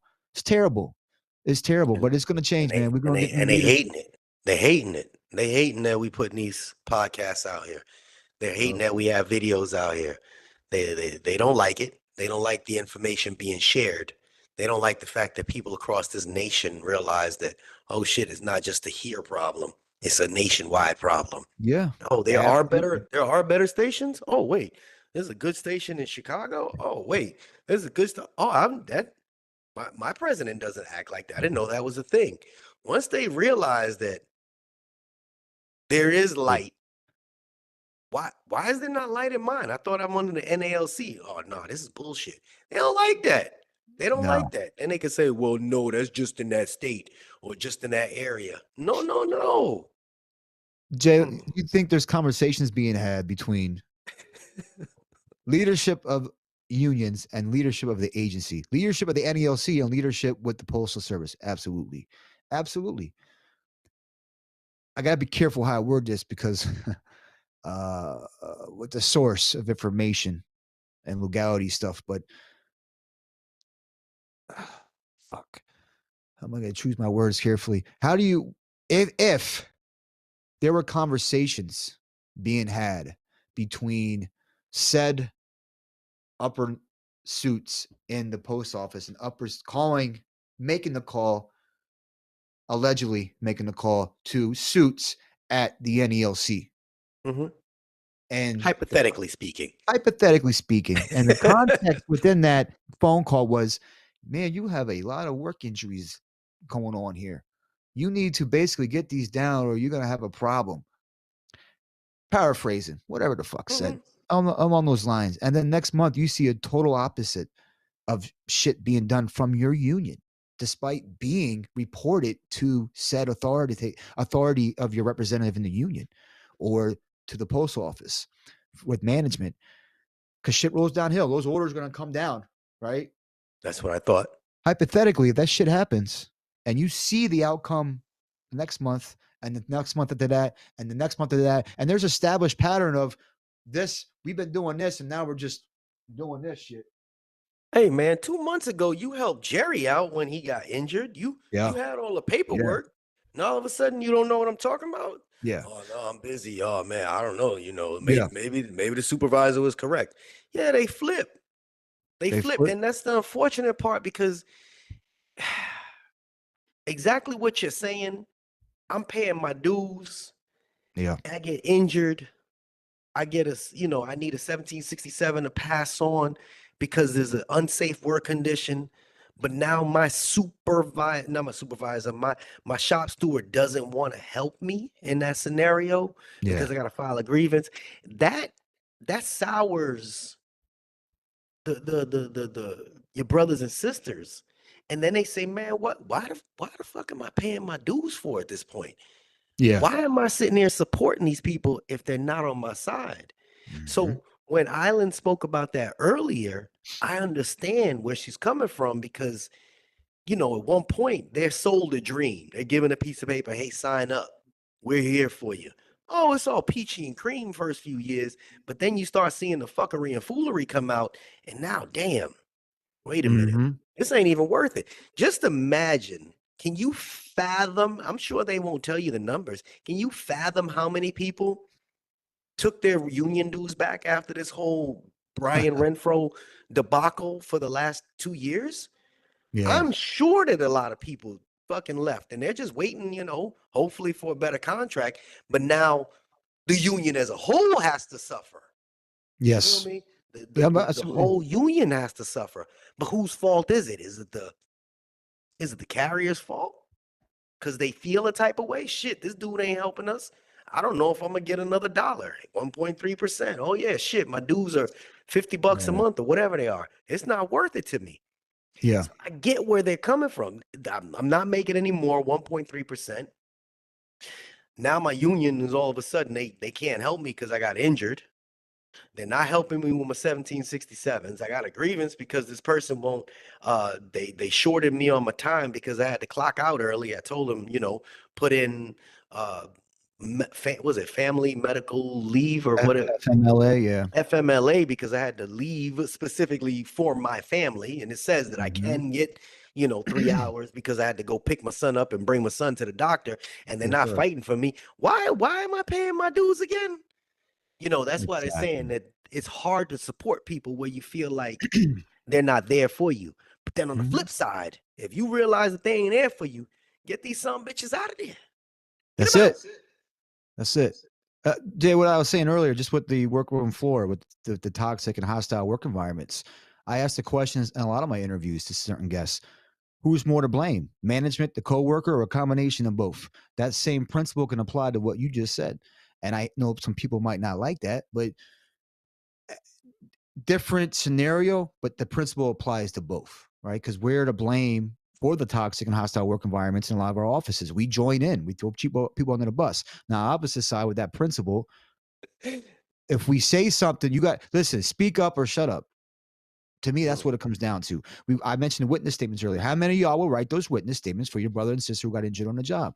You see something, say something. I'm not saying be a snitch. There's nothing wrong to do with that. What are you snitching on? You're helping your family member, your brother or sister, out by writing that witness statement. That's seeing something and saying something with that witness statement. Now, when it comes to what you just said, as far as the pay, again, say something, speak something. That means get involved with your union, get engaged, you vote, like just like you just said, get involved and get engaged. But it's still, you're speaking up and you're speaking out.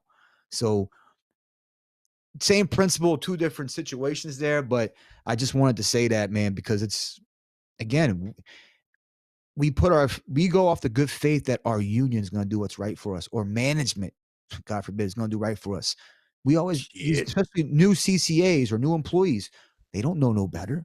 Well, the union should be warning them. But when you got union who's in bed with management, take that hypothetical that I just used earlier. Well, hypothetically, if that were to happen and that conversation hypothetically was had, and the established pattern stemmed from that, from this to this, Mhm. would you or would you not be thinking, at least for me, I would, hey, management or the USPS might be in bed with each other here. What's going on here? Especially if, like you said, Jerry just got the help, but now I'm in the same boat, same situation, and now I get canceled out. Hold on now. Where are my rights? I pay the same dues just like Jerry do.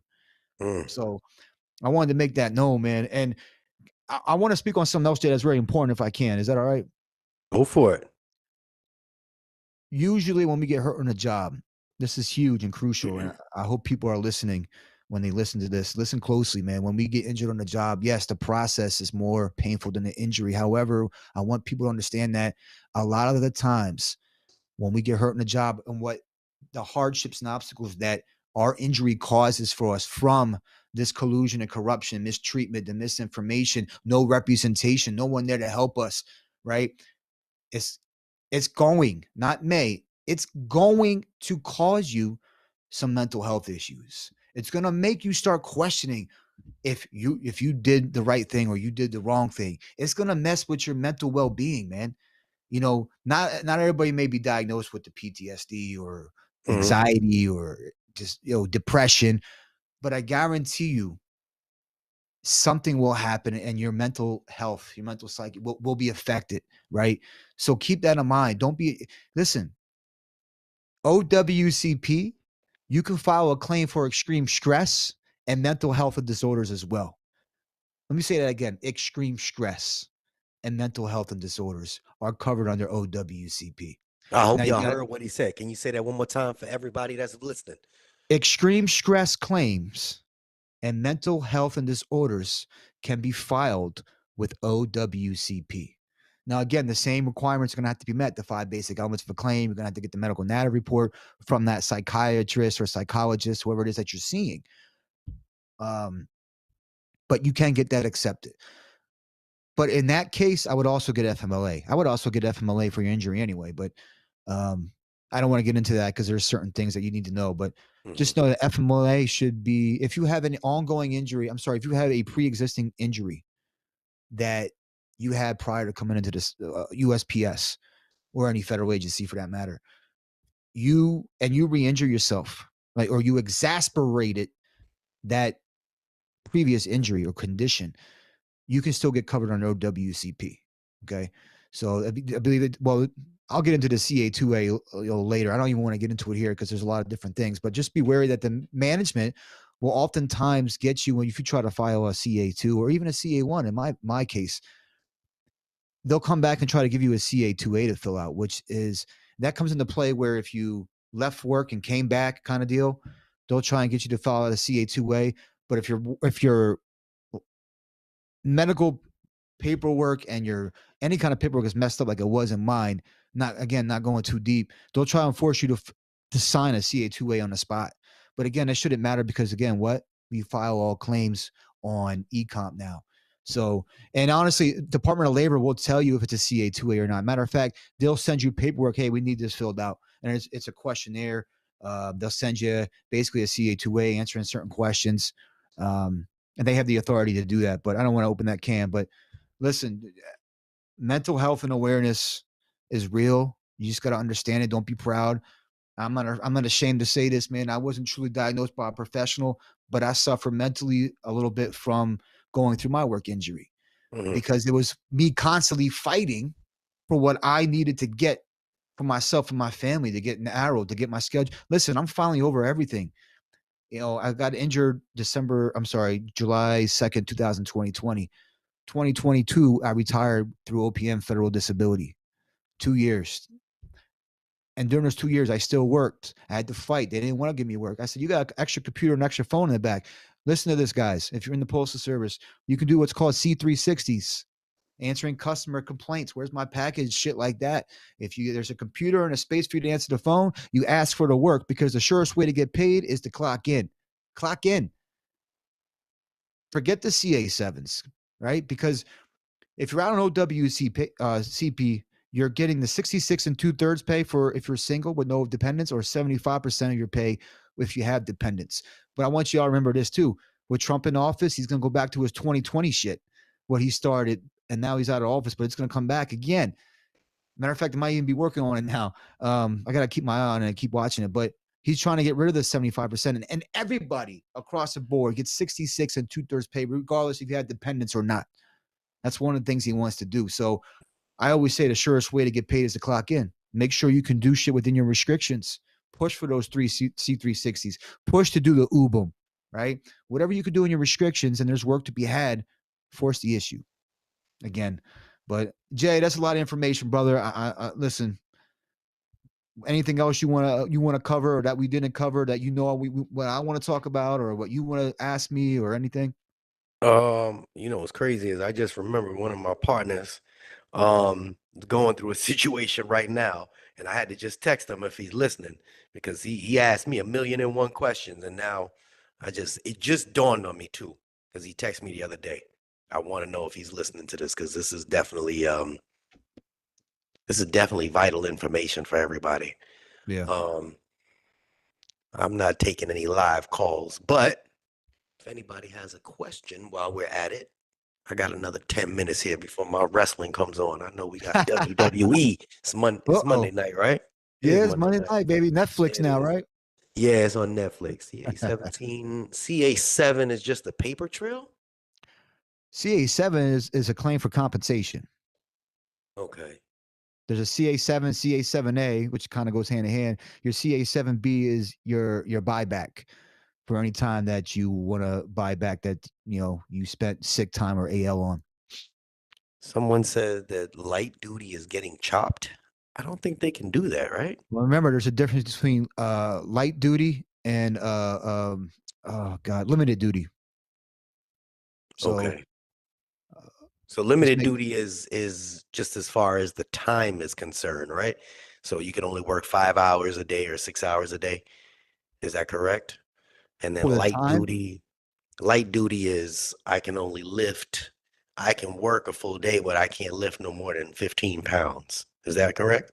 Well, that would be on your 2499 form. That's your modified job assignment, like your light duty. Yeah. So that would have to be filled out and spelled out. But again, that's actually goes off of your CA17, what your doctors fill out, right? You ask, ah, shit, I don't know. Right. No, I'm just me making a statement, like, right?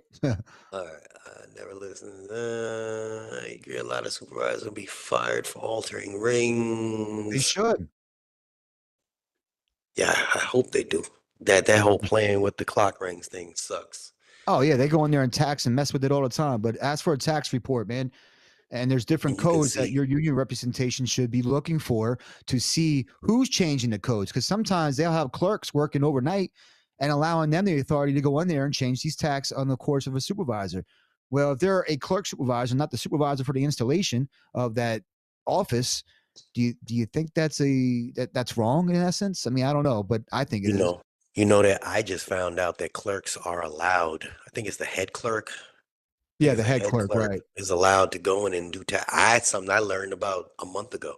I never knew that. I'd have lost my shit. Somebody playing on my damn. All right, But no, let's let's see. say there's a conflict there between that carrier and that clerk. That's where the conflict of Exactly. interest comes in. Yep. Uh, Um, they you know, they like like want like the like gatekeep. limited duty is like refers to work assignment, right? I wanted to pull this up real quick, where the employee is given specific modified task, right? The purpose is the goal of limited duty is to return the employee to the workforce in a meaningful way while respecting their medical limitations, right? So it can be a work of different office duties and responsibilities.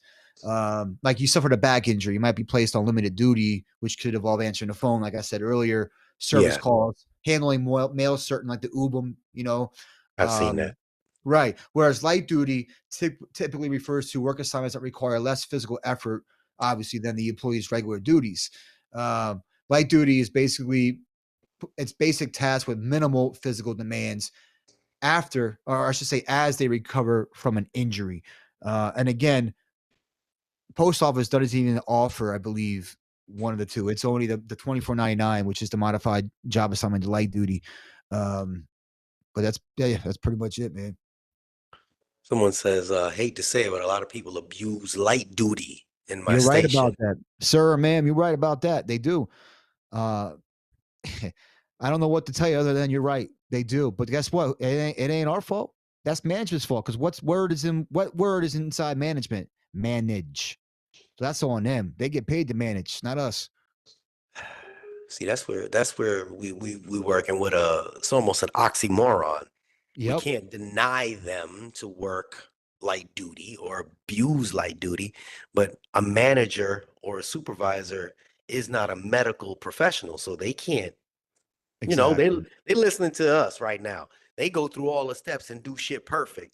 And all they did was break a nail. But now they're out for, freaking 5 months. And you looking at them like, bitch, are you serious? You working light duty for a Yeah. broken nail? It makes people get sour, man. It You gotta does. But again, who's really like that? You're right. It's an oxymoron, man. And just to clarify what I said, I forget what I said earlier, but I pulled it up real quick. The 2499 is the offer of modified job assignment, like I said earlier. That's basically limited duty, the 2499, not light duty. Post office doesn't really do light duty officially, right? But they have to do the limited duty, which is a 2499. They have to go off of your job restrictions. They have to offer you work when you're injured on a job within your job restrictions. And if they can't, they say they can't, they have to let OWCP know. Does that happen all the time? Probably not. but they have to do that because then that allows you to file your CA7s. What happens is they don't even tell OWCP that. And then when you go to file your CA7, what happens? Nah, man, it creates a whole new world of mush for you to walk through is what I'm saying. But I just wanted to clarify that because the difference between limited duty and light duty. Post office won't even give you light duty. Limited duty is when you're injured through a work injury, right? Light duty would be if you've got injured outside of the job and you need help doing something. Personally, they don't have to help you if they don't need to. But again, manage is inside the word manage, right? Or management. So if you need help, and again, we have 96, fill out that 96 form. Yo, I ain't gonna be able to finish today, man. I hurt my back outside of work. Hey, this is what it's gonna take me. It's gonna take me longer. Here's the extra form for time. Cover yourself. Fill out the form. Now, if you want me back at a certain time, I want to give out this piece here from this location to this location. I'll see you back at the correct time that you want me back. If not, you can expect me back at this time on this 96 form. Done. That's it. You ain't gotta argue with them, man. There are a lot of things that we spoke about that a lot of people don't know about. Yeah.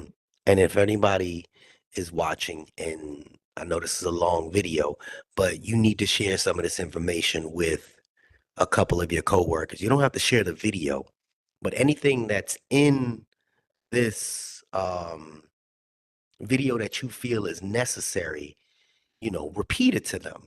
That whole concept of bringing the mail back because it's dark and unsafe out, so you don't get out. Just imagine it's pitch black outside. It's raining or there's ice out in here, and one of those areas in the middle of Iowa, in the middle of nowhere, and you don't feel comfortable. Why go and put yourself at risk of injury? And you can easily fill out a 1767. You can easily use your phone and just take a picture of the scenario around you. And when they say, hey, why? No, you can't bring this back. Yeah, I can't see.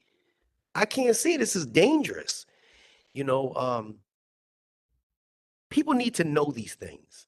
Again, this is all about information and information sharing. And if they know this, it may help prevent. Okay, well, the mail didn't get delivered. Two T's in a bucket. Fuck it.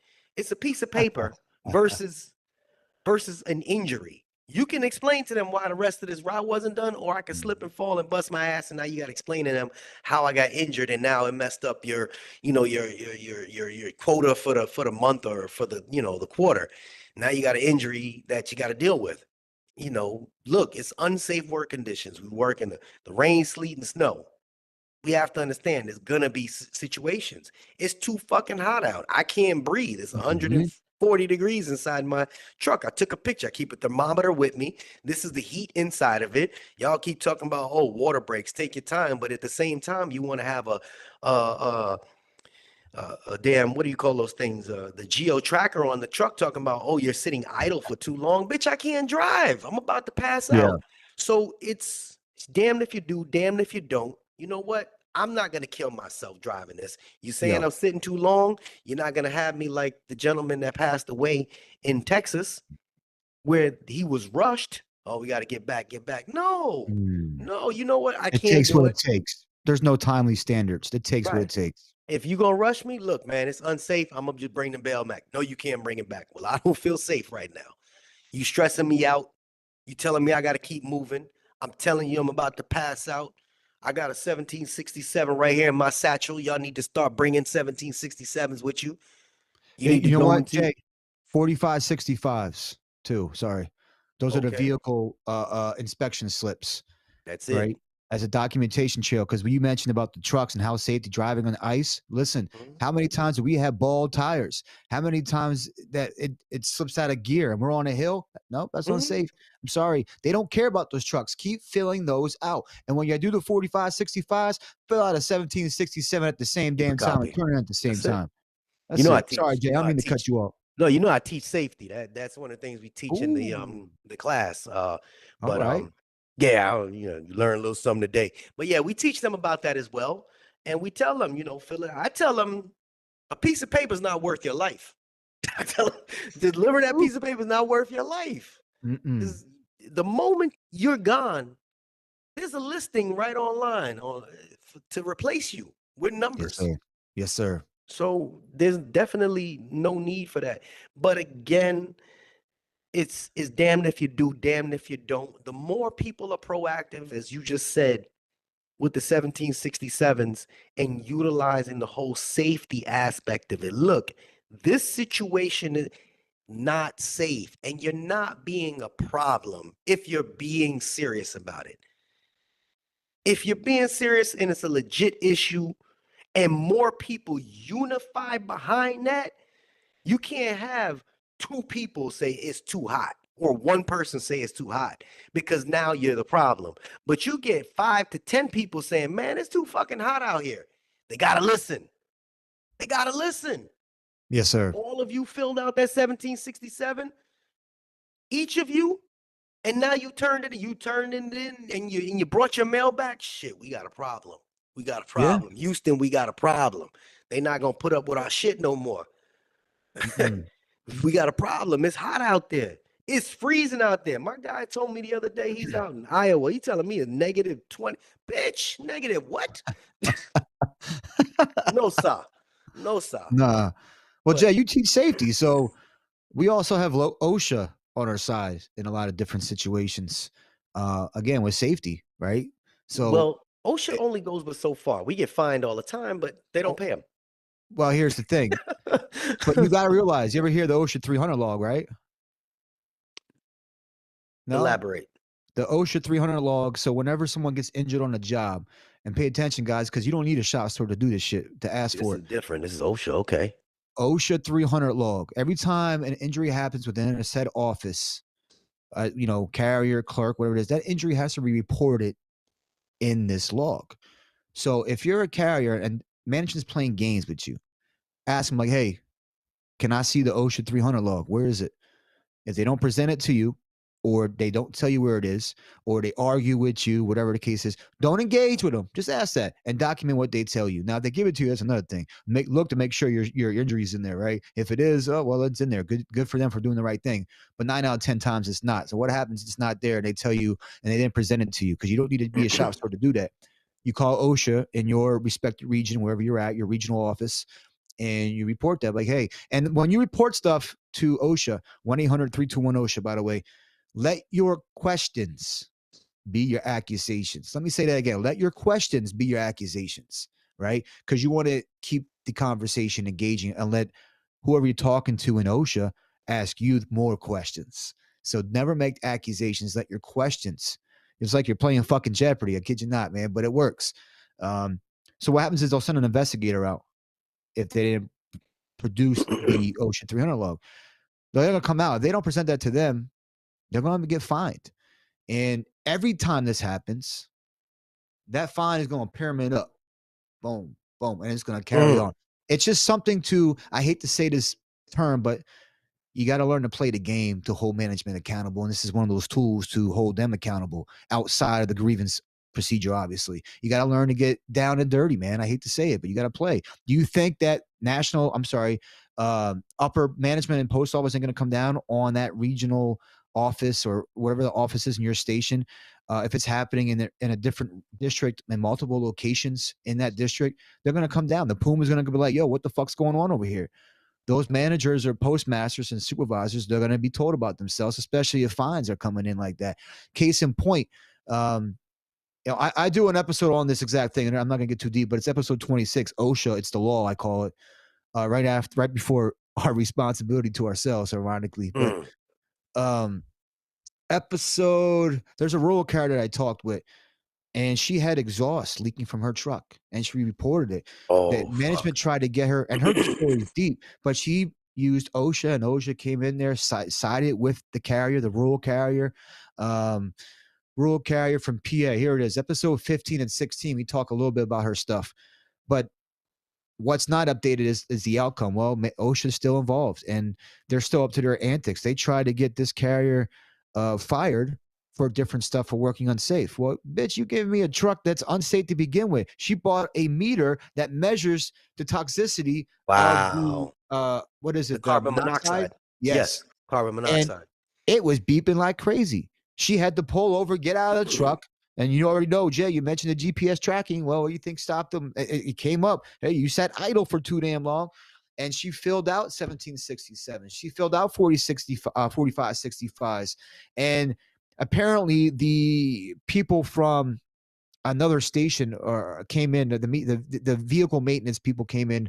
They were Yeah, postal man. employees, I think, right? They came in, looked at the Yeah. truck, said nothing is wrong, but you damaged this horn by beating on it. What? The horn don't work. So if you take off the horn of your truck, guys, there's a little prong. It Yeah. gets connected in. Sometimes it's stick, and when it's in there, it continually burn. Like the horn will stay on continuously. So sometimes we got to disconnect that, especially when we're in traffic. We don't want to get pulled up on. You know what I'm saying? What's your problem? People got road rage today, right? But she used OSHA to her convenience, and I told her about the OSHA 300 log. She used that to her advantage, and it could be done, but let your questions be the accusations. But again, episode 26 for OSHA and the 300 log, the 301, the 301A, and all that, the OSHA 11C timelines and different things. Listen, man, I'll give you the information. What you do with the information is on you guys. But Planting them seeds. Planting them seeds. yes, All sir. right, we after the 9 o'clock mark. I'm missing Oh, yeah, the we got to Rock roll. or whoever else gonna be wrestling tonight. Postal family, listen, we're gonna have a couple more lives this week. This is all about information. I definitely want to have you back on, Mr. Speakman, if possible, whenever you want to share more of your message. Yes, sir. I truly appreciate this because I believe once they hear what you're talking about, and I say, oh, well, Mr. Speakman's coming back on, I think there's going to be a few more people that actually come in and chime in because they're going to want that information. Yes, sir. But towards the end of this, I would like for, I don't know if any of my moderators, Yaya, can you possibly type in the chat Mr. Speakman's email, please? What is your email, sir? I mean, not your email, your website for them to check out your podcast. All right. www.feduphq.com. www.feduphq. HQ.com. I don't know if he's here. He might be in and out. All right. Is there anything in closing that you would like to say, being that you've offered your services to every single person in here? And I hope y'all use this. Man is accepting conversations. I don't know why you wouldn't be jumping on this, but I need y'all to jump on this ASAP. Yes, sir. Listen, before we change anything, before we change the game, we got to change ourselves, man, right? That starts with educating ourselves, researching ourselves. Gavin, there you go. Change the culture, embrace the suck. The choice is yours. Absolutely 100%, man. Change the game or stay the same. You know, that's what it comes down to. Expect the same or change the game. So I'm here whenever you guys need me. If I don't have time for you, I'll let you know, but we will make time for you. It's just a matter of when, because I am that busy with different crafts and stuff like that and working on different people's issues and problems. We do have some downtime, but that obviously naturally that goes to my family. But whenever listen, I take calls at 3 a.m. I understand there's certain people who may work at a plant who work through the night, and sometimes they can take a call because they want to sleep during the day or have some things to do. I'll talk to you, and it may not be on that scheduler, that scheduled call. At that Right. point, you send me an email, or we do schedule a call at one of those times, and you just talk to me then. Email's probably best at that point. Like, listen, this is my work schedule. Can you do this? I will make the time for you. If you're serious about helping yourself, I'll be serious about helping you. And in closing, I also want to say, advocate for yourself, stick up for yourself. A lot of us have that we have that fighter in us. Some of us don't, and that's okay.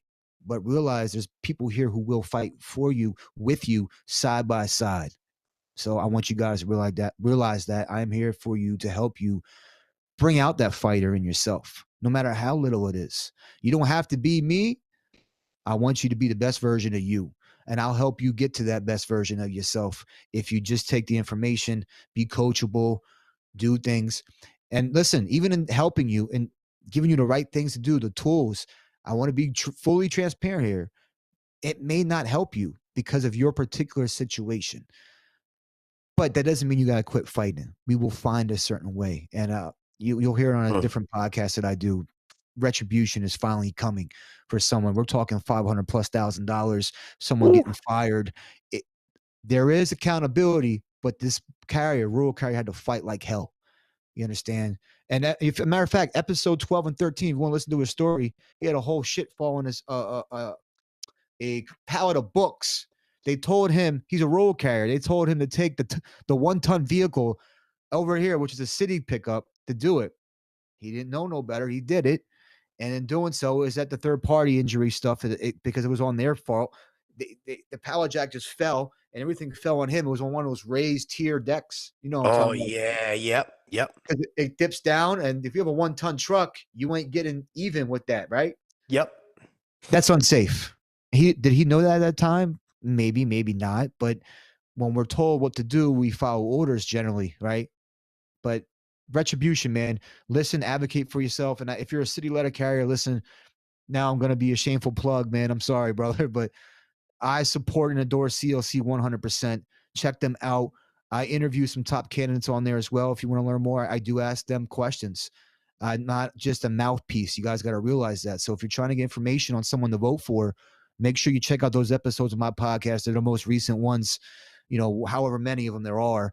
But I did my due diligence. I expect you to do your due diligence. If you want to come out and vote, you should come out and vote for the change that you want. And that comes with educating yourself with OWCP. Same thing here. Educate yourself on these candidates that are running to help change things for us in the NALC. Get involved, stay engaged. I love y'all. Reach out. I'm here for y'all. Deuces. Renfro 2026. Yeah, eat a dick there. Oh, oh shit. No, I'm Jay, just it's been a kidding. pleasure, bro. I appreciate you having me on the show. OWCP ain't sexy, man. I know, but people need this information because they're not getting it readily accessible to them from their union. So I appreciate you. No, I think that well, I definitely appreciate you, but I think there's so much information that you shared here that people don't realize they needed until they started reading the comments and realize how many people are alike, how many Yeah. people going through the same fight. So, I definitely appreciate that. I actually kept Island on my feed for almost 2 hours. I can't believe that. That's the first time she ain't cursed me out. Um, What's up, but Alan? no, but yeah, this means a lot, man, because I'm hoping that they would share some of this information. Like I said before, just share the information with Yeah. other people because this is the type of information that I don't have. I can direct people to somebody that can help them. Yeah. But once now they got you, man. And this is what we need. We need And more people listen, that are willing to step up. I appreciate that, man. And listen, it's not just OWCP. If you guys have a story you want to share of mistreatment, whatever the case is, from whoever it is, give me a shout. Again, reach out. Let's talk. And even if you don't want to come on the show, you just want to be heard, call me. If you want me to sort out the story for you, we can do that if you want me to. But again, we got to have a conversation first about that. But understand some people don't want to go public with their story, but they want to be heard, and that's okay. You can go on as anonymous. You know what I'm saying? There's ways around it if you don't want to use your name because you have shit going on. And I offer that to people. So just so you guys know who are uncomfortable or maybe, uncertain about things, there's always a workaround, always, because you're not the only one that is going through what you're going through. Just remember that. I love you all, man. Mm, thank you for that. I think I'm reading what's this gentleman's name? I don't know if I should say his name, but he's just said that he's going through an injury with OWCP involved, Department of Labor. So, sir, if you're still on here, definitely reach out. Reach out to Ron. I don't know if you got your situation taken care of or you're going through it, clearly what you wrote. Um, Sometimes you need a extra eye, maybe to point you in the right direction so you can cross all your I's and dot your T's. You heard what I said, right? Cross all your I's and dot your T's. You know what I'm saying. I say that on purpose. Um, but definitely, please, go on the website. I think Yaya put that shit up about 30 times back to back.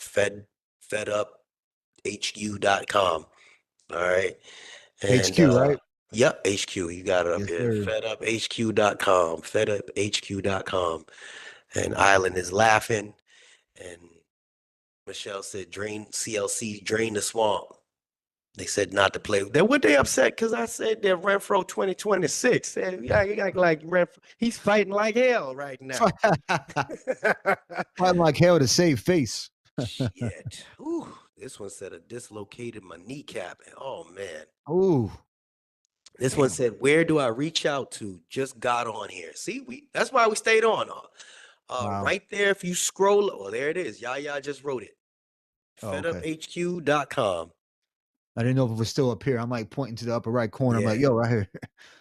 FedUpHQ.com. Set up a appointment just to talk with him. He's charging you a whole free none.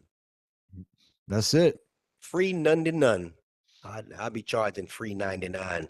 But no. Oh, Jay, real quick. I know you gotta go, bro. I wanted to let people know we're building a paid community. So my podcast will still be free.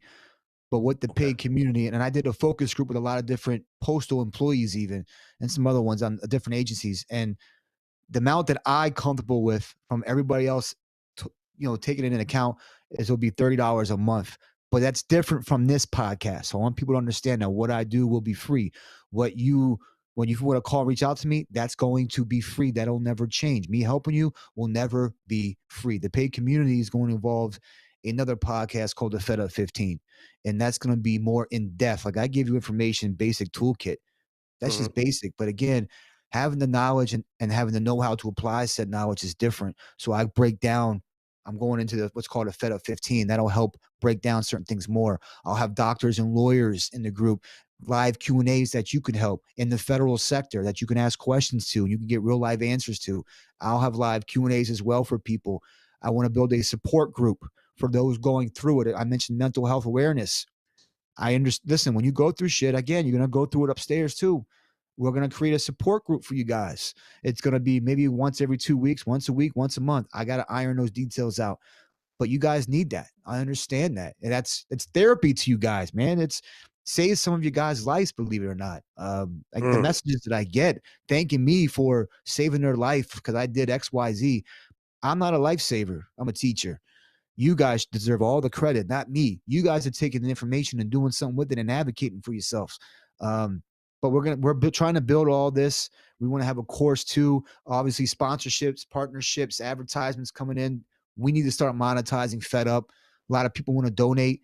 I'm not going to ask for donations, at least not quite yet.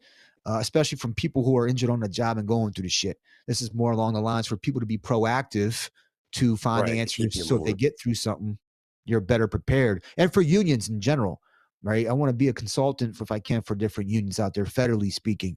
So, but just be a lookout. It will cost something, but again, full transparency, I've been doing this shit free for quite some time, and I'm about 17 grand in the hole, a little over 17 grand. But that Mhm. includes a lot of different stuff that to tally up here. Um, Jay, you know all about equipment, Sure. equipment, and the traveling that's in there to do what I do sometimes. And it's not a lot, but there's different things, man. It's just that the monthly expenses, which it doesn't come a lot, but when you're trying to learn different things, Jay, you just learn Calendly. You're gonna go and try and use that. I'm I gonna hope they try and use it. use it. Yeah, man. So again, understand that I have to start making money somehow for myself. I don't want people to feel slighted. He's what? No, my podcast and my time to you will still be free. Mhm. It's just I need to create an avenue for me to generate income to keep doing what I'm doing. If you guys like it, it costs money to keep it going. So full transparency, that's where we're going with that support group and the live Q&As, the doctors, the lawyers, other experts in the group, not just me. And again, I'm not an expert. I'm just someone who's been through it. I'm one of you guys. I'm a man of the people. I'm just here to help you along the way because I've been through it all. So I just wanted to share that. I'll let people know when that drops. It might be a little bit still, but we're working hard to make this come to fruition for you guys. Obviously, yeah, for me to get paid through sponsorships and memberships here, but I really want to build this because I'm passionate about it. I'm sincere, and I think it's something that we need. And if you guys drop a comment here, if you're still here, if you think $30 is too much, please let me know. Because people said $50, people said $100, people said $25. I just thought $30 was reasonable. If you're injured, you don't have to join. It's okay. Call me because I understand you're not going to have money. Especially if you've got a family, man. You're maxing out credit cards. You're draining out savings accounts. Mm. I got you. But at the same time, I still need to bring in income through sponsorships and other avenues. So, All right. Well, we appreciate the transparency. Transparency. All right. Postal family. Listen, I am going to be taking a page from Ron's book right here.